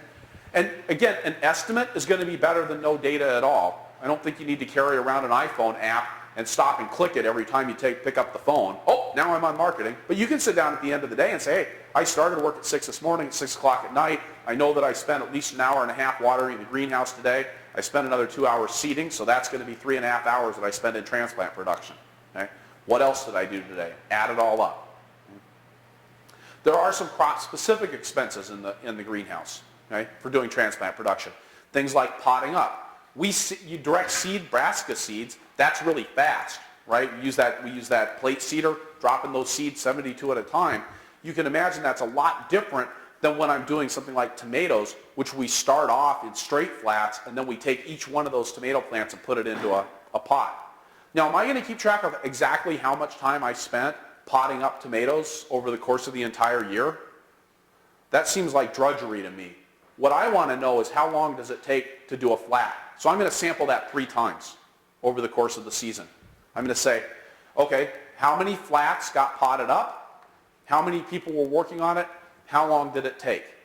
Okay? And it's probably going to be pretty similar for peppers, tomatoes, parsley, celery root, which are all things that we do that pricking out and stepping up for. Okay? So just sampling that, and then you can use that information in the next step.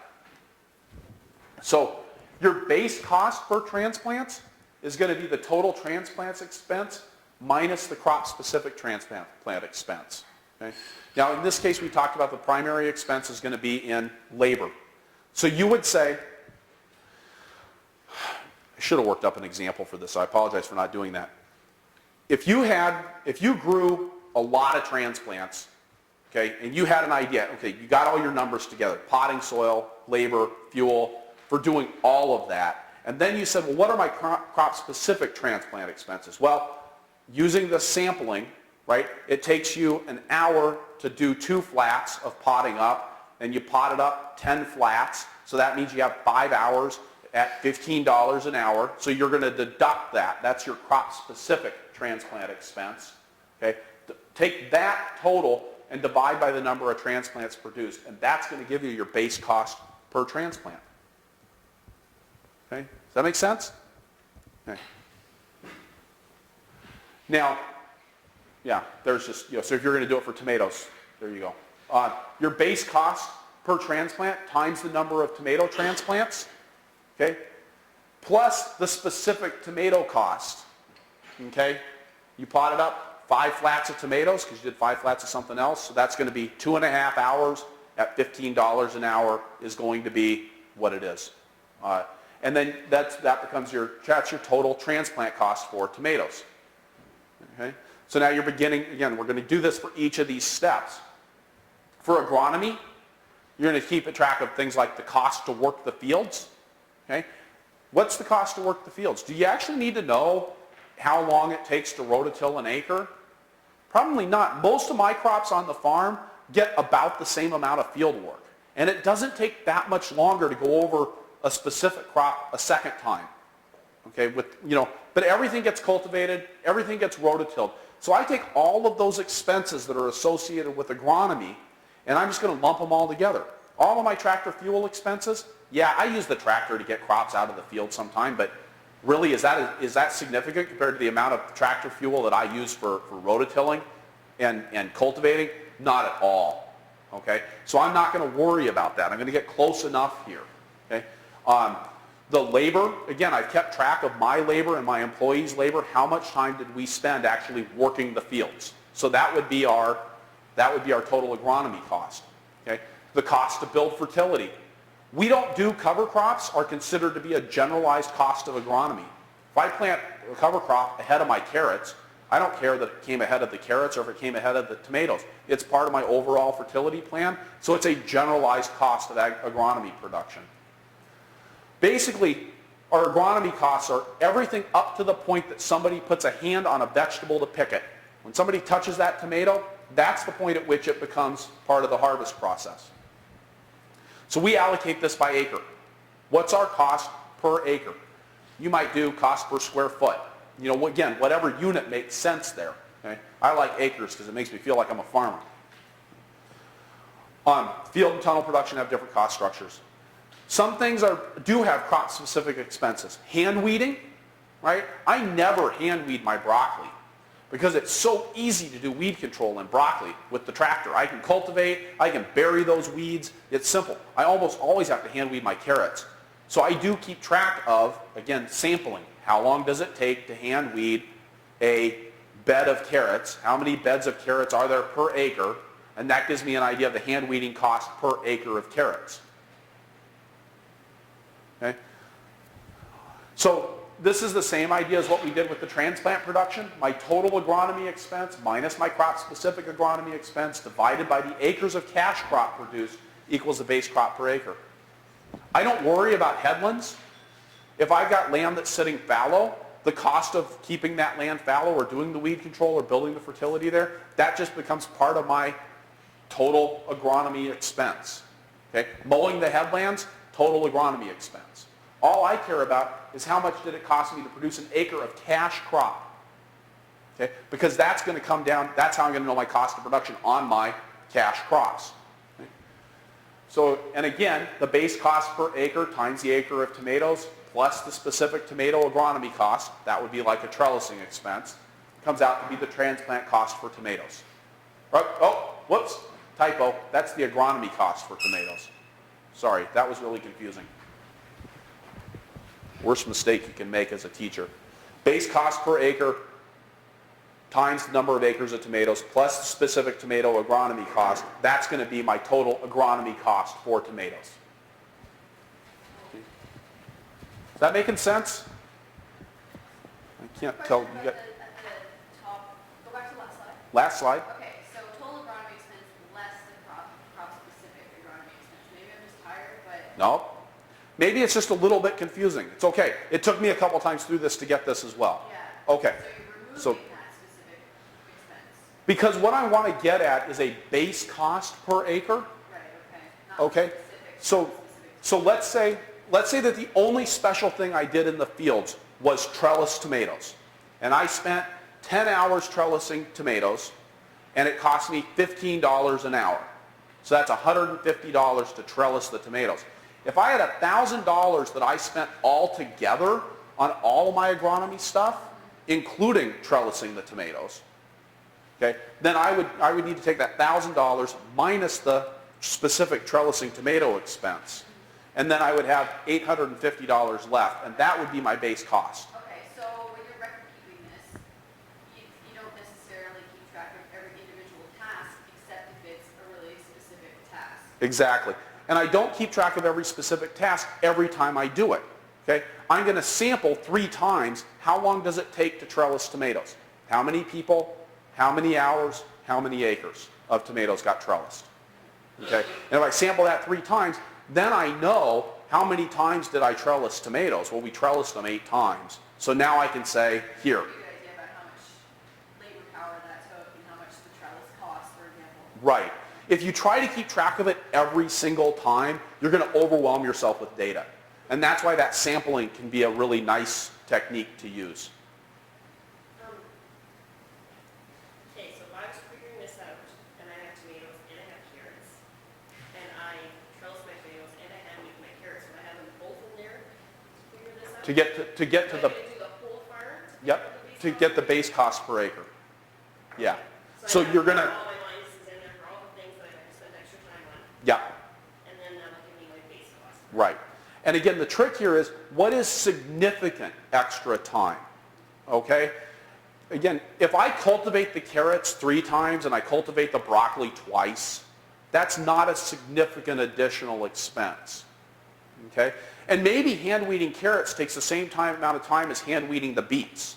So maybe I would lump those 2 together. I would sample that. I'm not going to necessarily keep track of each. I don't want to parse too finely here. Okay?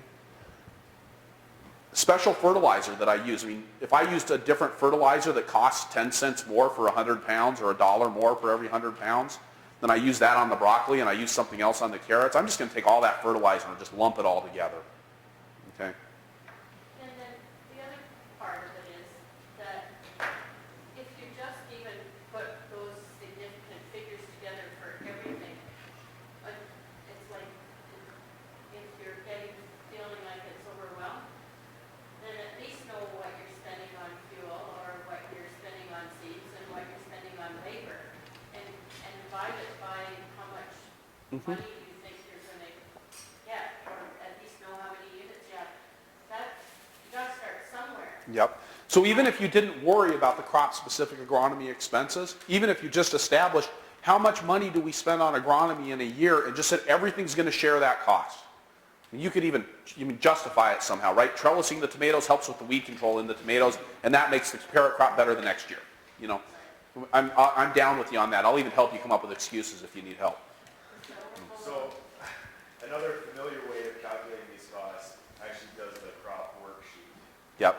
And we'll take into account, say, you use one tractor to do a certain job, and, you know, figuring out how much it costs to run that specific tractor. Yep. As opposed to one part next to it, so, how do you deal with running different equipment, or do you just, you know, the attractiveness of this system is that it is more simple, and you don't overwhelm yourself with data, which is. That's the trick. Okay. If you overwhelm yourself with data, you end up collecting information that isn't useful at the end of the year, or feels overwhelming, or that you don't have confidence in. And so, yeah, I might use one tractor for rototilling, one tractor for subsoiling, but I'm preparing all of the soil on my farm. And when I subsoil on my farm, even if I don't subsoil ahead of salad mix, I just subsoil ahead of the carrots, the fact that I subsoiled ahead of the carrots is going to benefit the salad mix that gets planted next year where the carrots were this year. You know, so I do feel pretty comfortable spreading that out. Now, again, part of this is what's going to be significant. I mean, okay, on my farm, yeah, it's cheaper to run the 50-30 than it is to run the 70-40. How much cheaper is it? 10% cheaper? Does that really make a difference in my cost of production? Not so much. You know, so I want to get at what are my significant costs and know that I'm getting those things taken care of here. Now, I want to capture all the minor costs, but I don't want to parse them out. I want to make sure they're all lumped together. Okay? So harvest, wash, and pack is the most widely variable cost. Now, we keep track of costs to harvest a crop and to wash and pack a crop. It's something that actually helps us in some of our decision making. We're going to sample 3 times the number of workers, how much time they spent, number of units they harvested. Okay? Now, what we don't do is go out with a stopwatch and start now and watch how long it takes to harvest 100 units and then stop. Okay? What we want to do is, how long did it take you to go out to the field, get all of that, and get back in? Okay? And we actually, you can ask the workers to do this. Send them out with a note card that says, get this information. One farm I know that has been doing this for years and years and years, they actually have a reward system for their employees that says, if you collect the data on every crop 3 times over the course of a year, you get a little bonus. It actually has value to us. And so they keep track. They use little gold stars, I think, in their chart even, which some people might find insulting, but I think it was cute. Okay. So again, your total harvest, this is the same thing all over again, right? I'm reluctant to beat this in, but the total harvest, wash, and pack expense minus the crop-specific harvest, wash, and pack expense divided by the units of cash crop produced gets you your base cost per harvest, wash, and pack. Now, so I just said we're going to collect our crop-specific harvest, wash, and pack expense on every crop because it is very different, especially with labor. Okay. Now, twist tie cost gets spread out over everything. I don't try to keep track of, per unit twist tie cost. It just doesn't add up that much. Okay. Boxes are boxes. Yes, boxes for cabbage cost $2 a piece, and boxes for roots cost $1.49. But I just going to take the whole box expense, okay, and lump that all in together. Especially because we reuse some boxes. Again, I could get into a whole nightmare of trying to figure all of that stuff out, and I just choose to avoid it. Okay? Again, keeping it simple. Do you have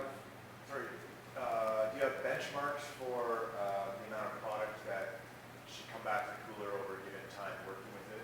For instance, if you spend 3 hours harvesting lettuce mix, how much lettuce mix with like a retail price should you have at the end of that? I mean, that's the method that we use, and there's a few numbers that are pretty key that we kind of are thresholds. That's the 4 times the cost number that we use. Right. But yeah, it is, and this will help you to establish some of those thresholds to say, this is the standard. Because if you can figure out what a crew does this year, next year, and the year after, now you know what an average crew is going to do when they go out to harvest kale. So I expect that when you harvest kale, you're going to be bunching at a rate of 55 bunches an hour, because that's what good workers do. So that's what we expect. And if you're not doing that, we need to correct for it. The other thing that does work, even if you don't take your crop-specific expenses, then another year or another time, you can do a what if I lower the cost of trellising tomatoes. Right. It's going to overall increase your profitability. You can Yep. still use all that information Yeah. that you're gathering. You don't have to work it in right from the very beginning. Right. All of that data is going to be useful stuff that you can use to make decisions in your business. Now, we keep track of all our shop expenses in one bucket, okay? And those get allocated by acres, because most of our shop expenses are associated with keeping the machinery running, so I'm going to allocate that by acres. Overhead expenses, so things like office supplies, actually get allocated by sales. Okay? Land cost, of course, gets allocated by acres. Right?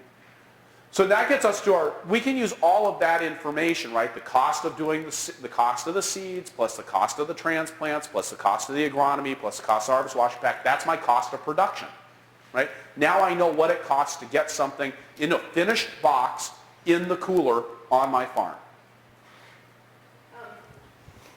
It's kind of trivial, I suppose, but what unit do you use for your units of cash crop produced? Is it a box or would it be the actual individual clutch?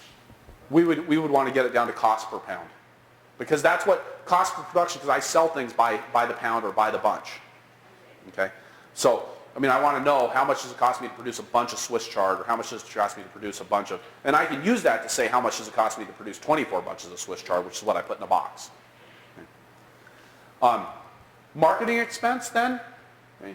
So things that are incorporated with marketing. So marketing, sales, and distribution. I want to try to track these things as much as possible by what channel am I distributing through, or what marketing segment. So is this going to wholesale? Is it going to farmer's market? Is it going to CSA? Is it going to the farm store? Is it going to a wholesale distributor? All those things have different structures to them. So the cost of doing a CSA newsletter, of course, goes to the CSA. I don't make the farmer's market bear that. The cost of my website is something that we also do to the CSA, because my primary purpose with the website is to sell CSA shares. And we allocate anything that it gets used overall that's just generalized marketing expense is going to get allocated by how many dollars am I selling in each of those channels.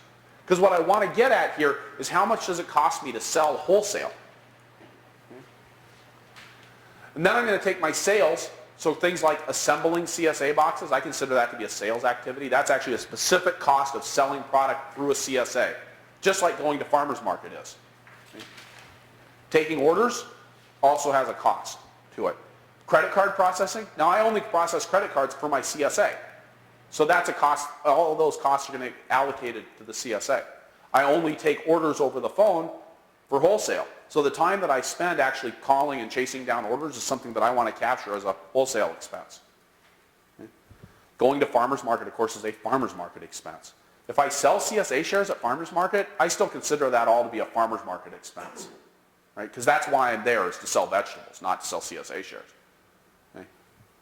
And then there's the distribution, which is the cost of moving product to market. And there's different ways of doing this, but again, you want to find a way to roughly allocate how much of your distribution dollars is going into different areas. So a couple of farms that I deal with are distributing pallet loads of products. So they would calculate it by pallet. I did 2 pallets on the truck, went to farmer's market, 2 pallets went to the CSA, and 4 pallets went wholesale. So I'm going to allocate that trip accordingly. Okay. Now they're not keeping track of costs per trip. They know how many miles they put on the truck over the year. They know how many miles it takes to go to and from farmer's market. How many miles does it take to do the CSA route? Okay. Yeah. Would you go to the farmers markets again if you didn't have to get yourself personal? I don't know. Staff someone to go. I never figured that out. I'd think about it. I'd think a lot harder about it. But I'd also have to recognize, if I was going to farmer's market, I'd have to manage that person who goes to farmer's market. I'd have to know that they were doing a good job of representing Rock Spring Farms' quality and personality in the marketplace. You know, so that also has bearing on me. And I also then know that that person might quit in June, and I might have to get on the truck and go on a Saturday morning to farmer's market. And I have to be aware that that's a potential cost to that. Okay? Some people would allocate shipping costs by weight. I mean, if you're shipping 10,000 pounds of beets and 1,000 pounds of CSA shares, you know, they might say, well, gee, how's that going to balance out? Percentage of the truck space would be like doing pallets. The time spent on deliveries, I actually find this one to be the useful one, because for me, the biggest expense of doing deliveries is actually the time that I spend sitting in the seat. So I want to keep track of that. You know, what percentage of my delivery time do I spend on CSA stops versus what I spend on wholesale stops? Once you farm that out, once you put an employee on it? I stopped putting employees on deliveries when an employee burned up my delivery truck.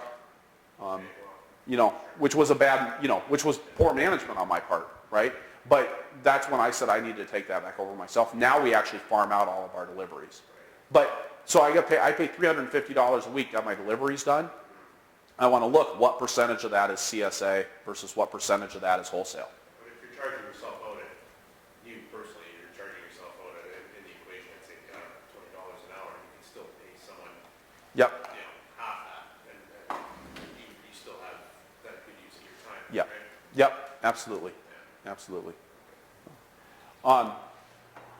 There's also then the other thing that you want to make sure that you're calculating in when you get at cost of production, and this is what a lot of people miss, is what I call ownership costs, okay?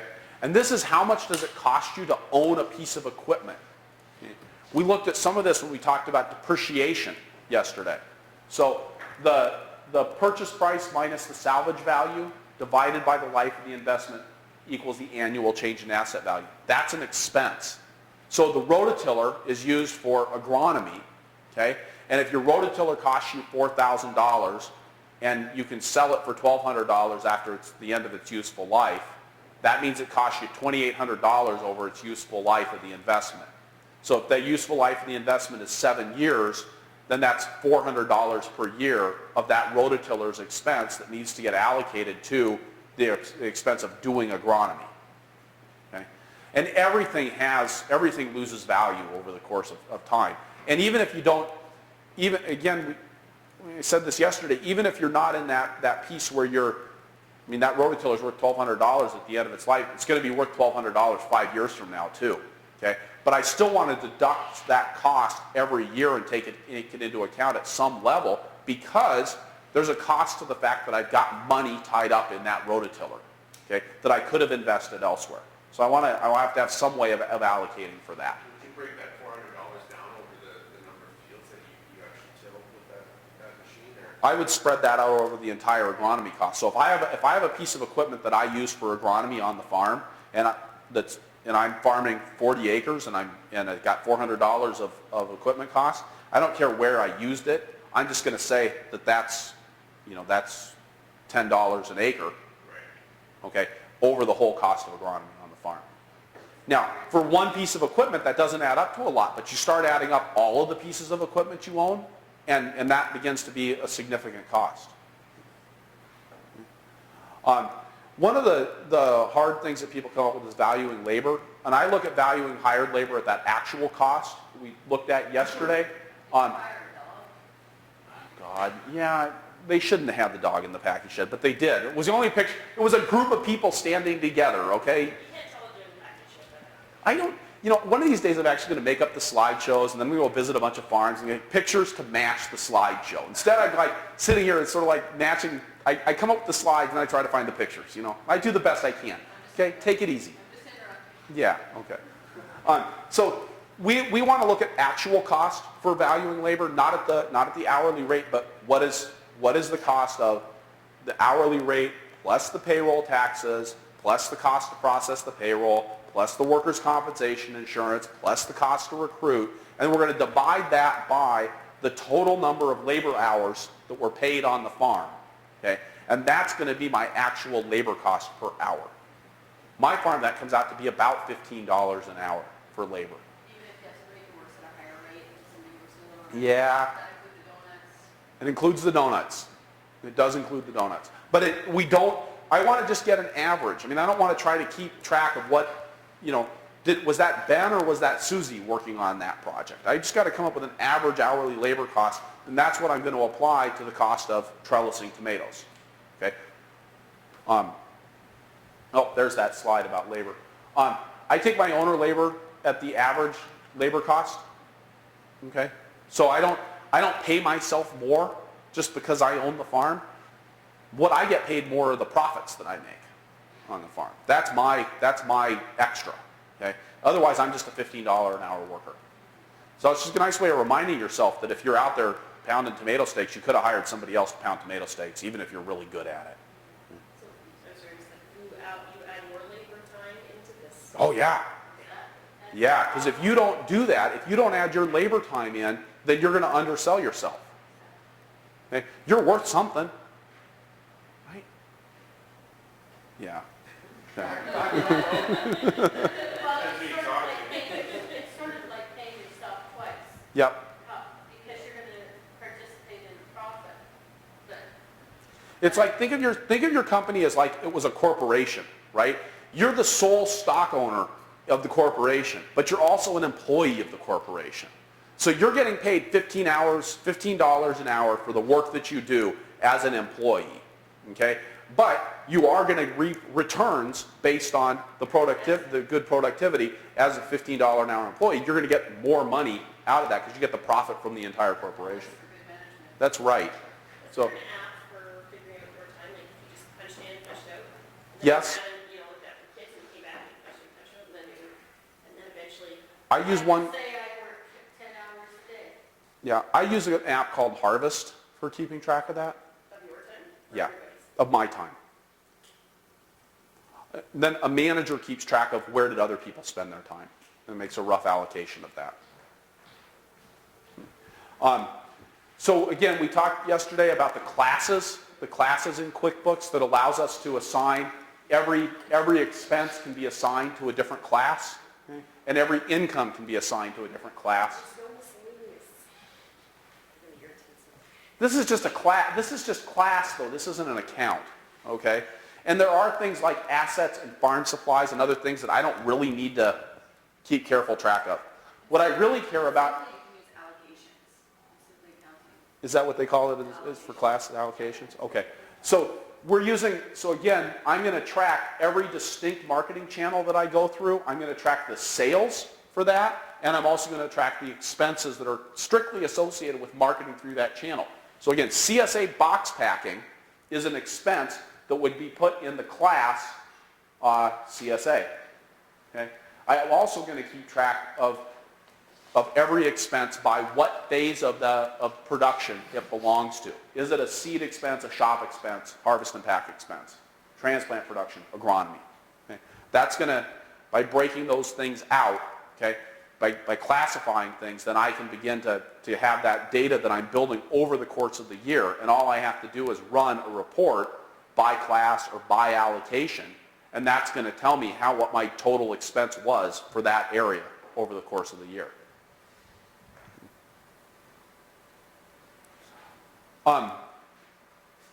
So then we can take, and I should actually mention, there's a tool from the University of Wisconsin called the Veggie Compass that mirrors a lot of this. If you collect the data and understand how it works, you can use that Veggie Compass to enter the data that you've collected and organized in this way, and it will start kicking out some numbers for you.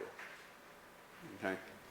I have a quick question about, okay, so there's lots of labor in all of these Yes. classes. How do you divide up that labor, you know, when you have, say, your labor costs for the year, how would you throw that into your classes of harvest and pack versus transplant production versus agronomy? Because I take that labor cost per year and I know how many hours we spent in the shop, how many we spent at harvest and pack, because I've been keeping track on my daily timesheets throughout the year. Yep. Thanks, that's a good question. So yes, it is just a percentage of that.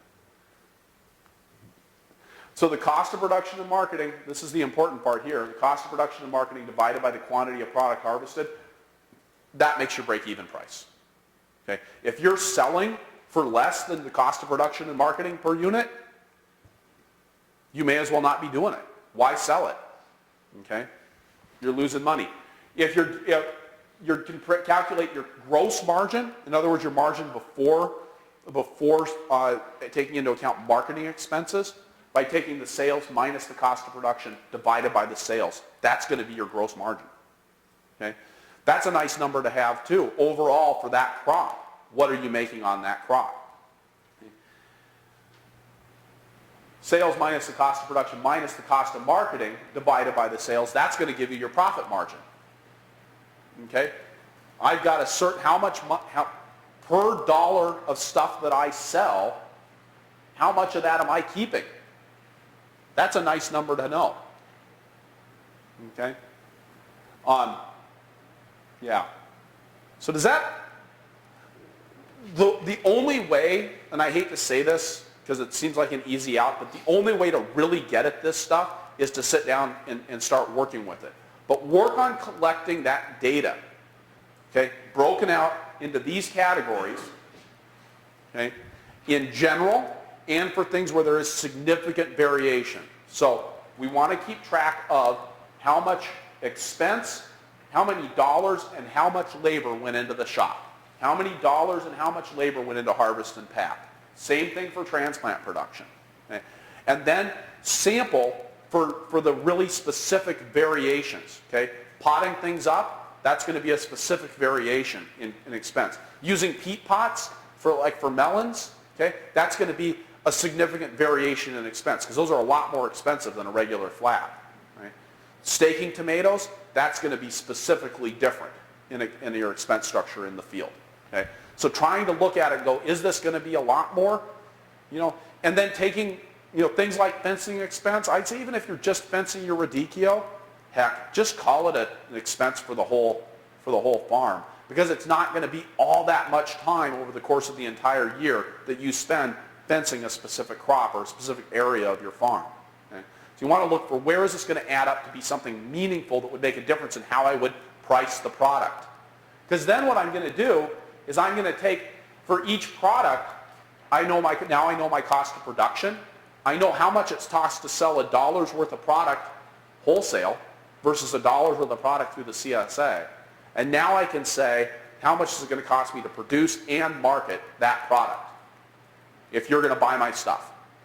So now I know, and I need to make a profit margin of what to get my total overall profit that I need for the year. If I need to make $50,000 take home at the end of the year, what's the margin that I need to get on each dollar that I'm selling? Okay? And so now I can figure that out. I can also look and say, wow, I make a lot of money on broccoli.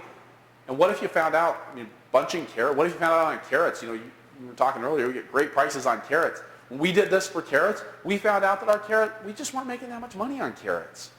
But man, we were making money hand over fist on beets. So I put in a lot more beets. Before that, I would have undersold myself on the beets because I really wanted to produce those carrots. 'Cause boy, I felt good about carrots. They went out in nice bags with my labels on them, and I was proud, right? They were damn good carrots. But man, I just wasn't making a lot of money growing carrots. So I put in a lot more ground into beets, and we started making a lot of money on beets because that variation in the two different cost structures. Okay? So questions or discussion about that? Yeah, you can ask me whether it had that stuff. Let's hit that after we're done with the talk, because there's only 4 more slides. And that's going to tell you I don't know what it is. Yeah, that would be shot time would be billed at $15 an hour for the time that I spend in there. Not when you're just talking to a stupid pigeon. Well, when you are talking to the pigeons, that is a legitimate expense, right? And then, let's say you're contracting someone to do your repairs, and that would be a fixed cost, not under that $15 an hour, obviously. Right. Bill with taxes and, whatever. Yeah, so I actually hire my annual maintenance done on my tractors because I never seem to have time and I don't have a heated shop. So I just hire somebody to come take the tractors away, do everything that needs to be done with them, and bring them back with a promise that they're going to work. I call that a shop expense. Okay? And that gets allocated across the acres that I farm.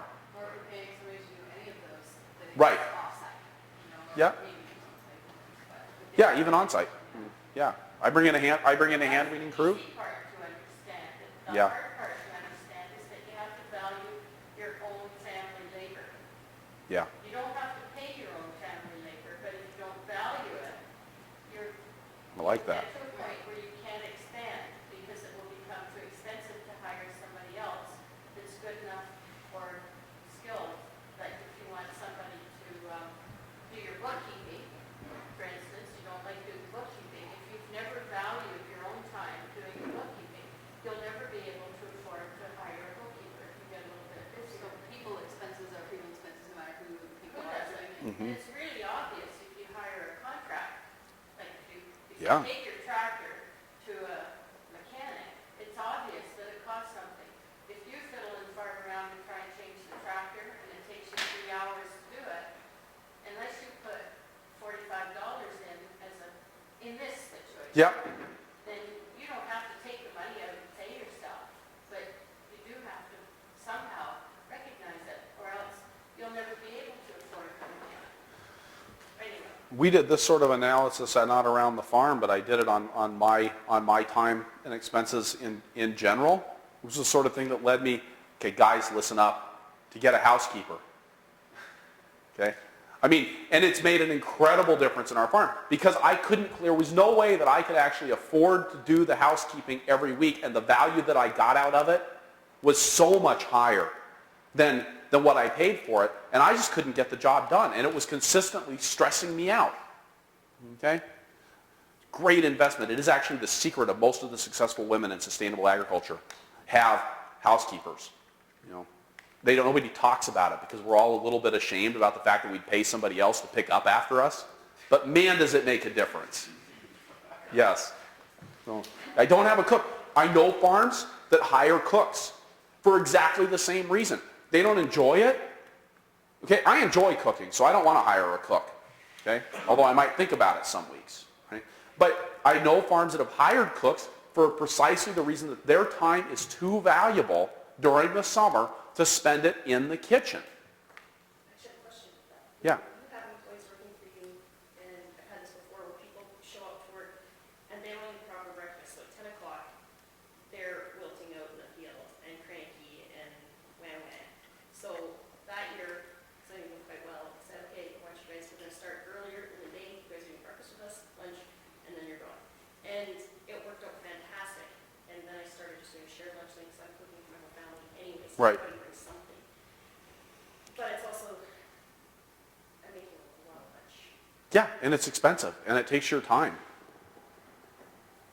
And you have to weigh out what's the value of that. The farm that I worked on that hired the cook, they fed their employees lunch, but they hired somebody else to do it. And did they maybe say, okay, this much comes off every day for off your check? Nope. Lunch, they just did lunch. It was just part of the deal. You got lunch. You know? And so again, part of this is setting out those expectations at the beginning of the year. Now, we actually talked to our employees at the initial orientation session about the fact that they need to eat a big breakfast, they need to come ready to work, and that's part of it, and they need to drink a lot of water the night before. Okay? They need to hydrate before they get to work. Those are training things. We used to feed people lunch, but then nobody'd help with the dishes, or asking somebody to help with the dishes got somebody who got a nasty look, and it got old, so we stopped doing it. So what do you think, my bosses in construction, like, oh, here, you should eat this morning with us. It is kind of a funny thing about us as farmers, is we do this. It's easy for us to fall into this caretaking thing. Yeah, I mean, you're right. I mean, God, if I started getting cranky and woozy at 10 o'clock when I worked construction, I think somebody would have just hit me. Okay? Not that I'm encouraging that. Okay? However, if you have young people, and they're coming at 9 o'clock in the morning, just as 8:30, 9 o'clock, not particularly early or anything, well then instead of trying to get them to work until 10:30, then take your kids' break at 9:45 or 10 Yeah. o'clock. And another one is that we found, because we often work after supper, is that people are really thirsty after supper compared to after lunch. Mm-hmm. And so we always, if we started at 6 o'clock after supper, working in the evening, we would stop before 7 o'clock and make sure everybody had drinks. And water. And just something about that if you have supper, it's saltier or whatever it is, or maybe it's because the day is dehydrated you. People that go out to work and do physical work in the heat, in the evening are often thirsty right away. And if you know that, well then you plan your breaks. Plan the breaks accordingly. Yeah. It doesn't necessarily mean you got to be the one providing the food. A lot of times if you make the space, people will take care of the problem themselves. But, having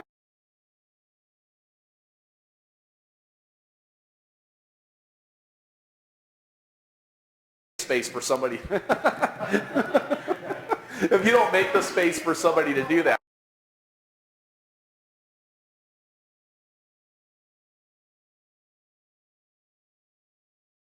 And my expectation is that unless I ask them to work longer than expected, then they do all of that. They also know that I have sodas and water and all that kind of stuff, and if I tell them they can go help themselves, they're welcome to it. Because a hot day, lots of times people couldn't even begin to bring enough drinks. Right. It's just unreasonable. But if you get them, if that's the agreement, and you say to them as much as you can. I've had kids, teenagers, especially girls that don't want to gain weight, they say, well, I don't eat lunch. I said, well, it's this way, either you eat lunch or you don't have a job. Yep. And then they don't get headaches in the middle of the afternoon. Yeah. They wear hats. Nobody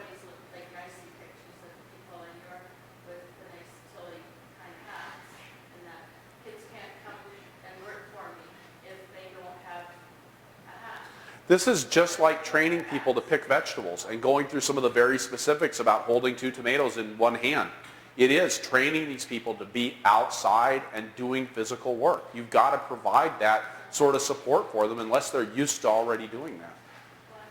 So I'm going to hit the last 4 slides, and then I think we can just do some general question and answer and maybe just discussion around the group.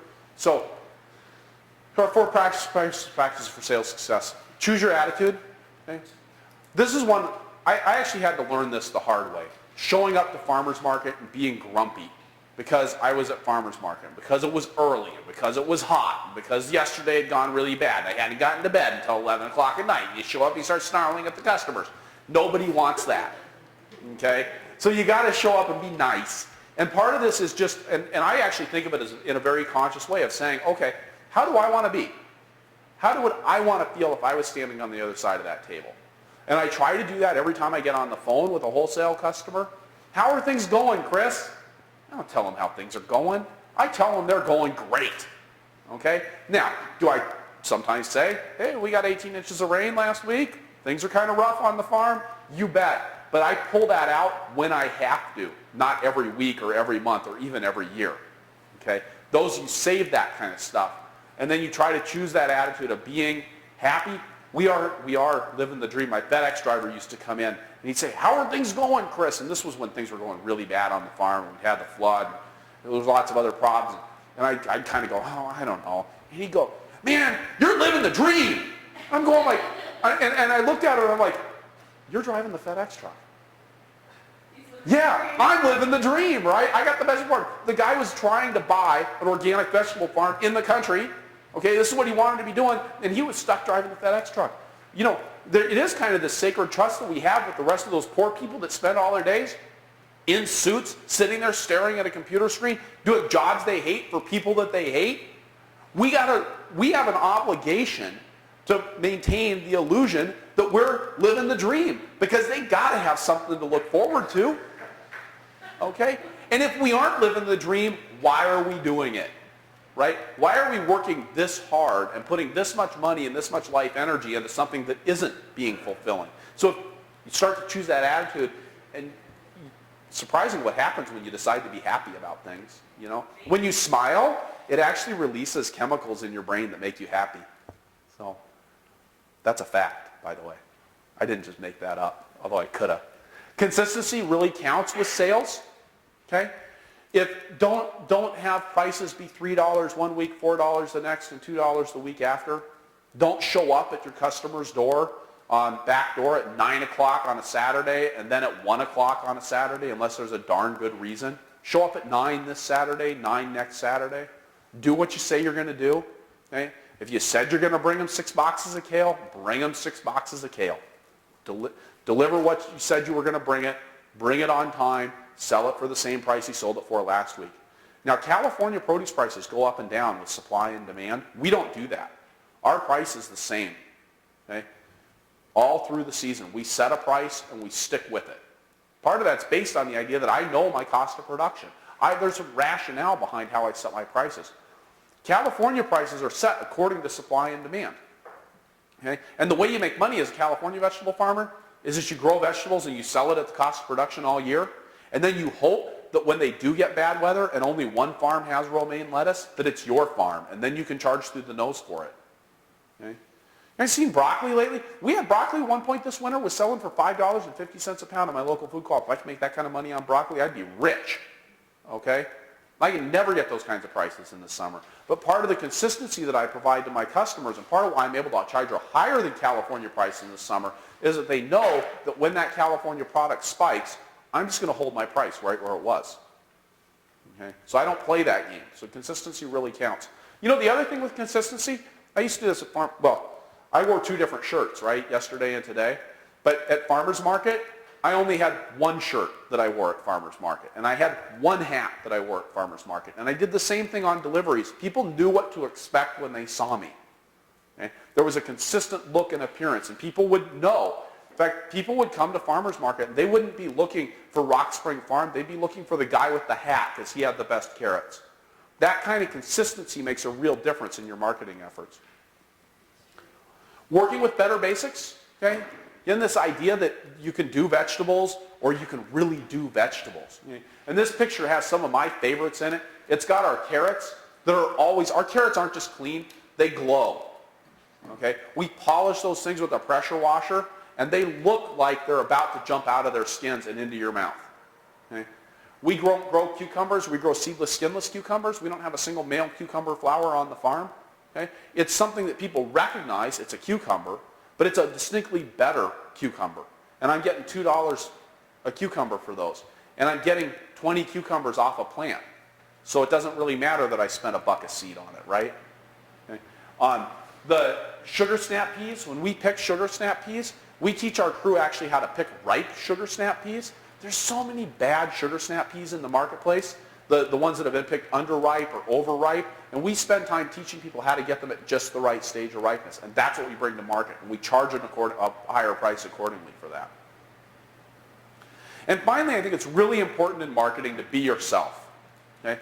I started wearing a hat to market because, well, I wore a hat to market, not because somebody else wore a hat to market. And we used to get people that would come up at farmers market and they'd say, hey, could you tell us the dimensions of those boxes? What kind of wood did you build those out of? These weren't customers. These were other vendors. I was like, no. I'm not going to tell you where I got my hat either. This is our deal, okay? When you go to market, be yourself. Do your own thing, okay? And make your niche what it is, because that's what people want. They don't want you trying to pretend to be somebody else. Okay? And don't follow along with what other people are doing.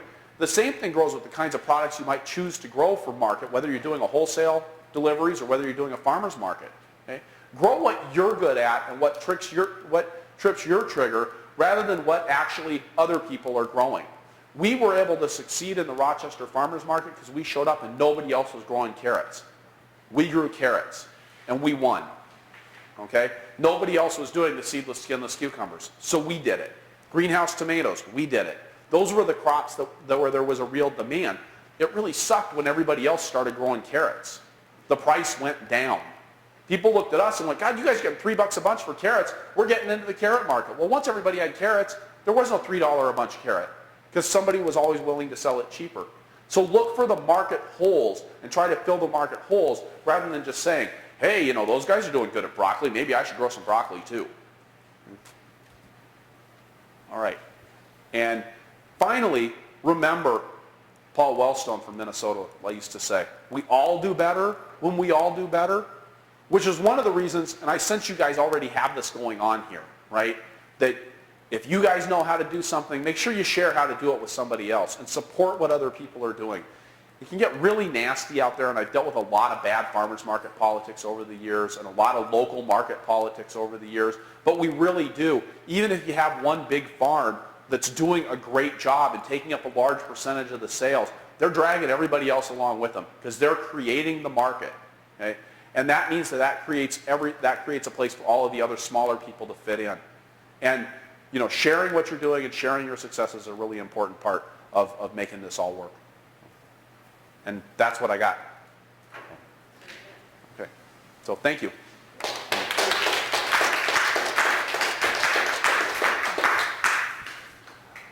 I am supposed to plug my newsletter. So we're getting an online newsletter going. I do have my website at flyingrutabagaworks.com. Has lots of resources listed on it. Quite a few of the things that I've talked about today as far as equipment, as far as things like you were asking what size tote we use. That's actually something I've got on there in the resources section.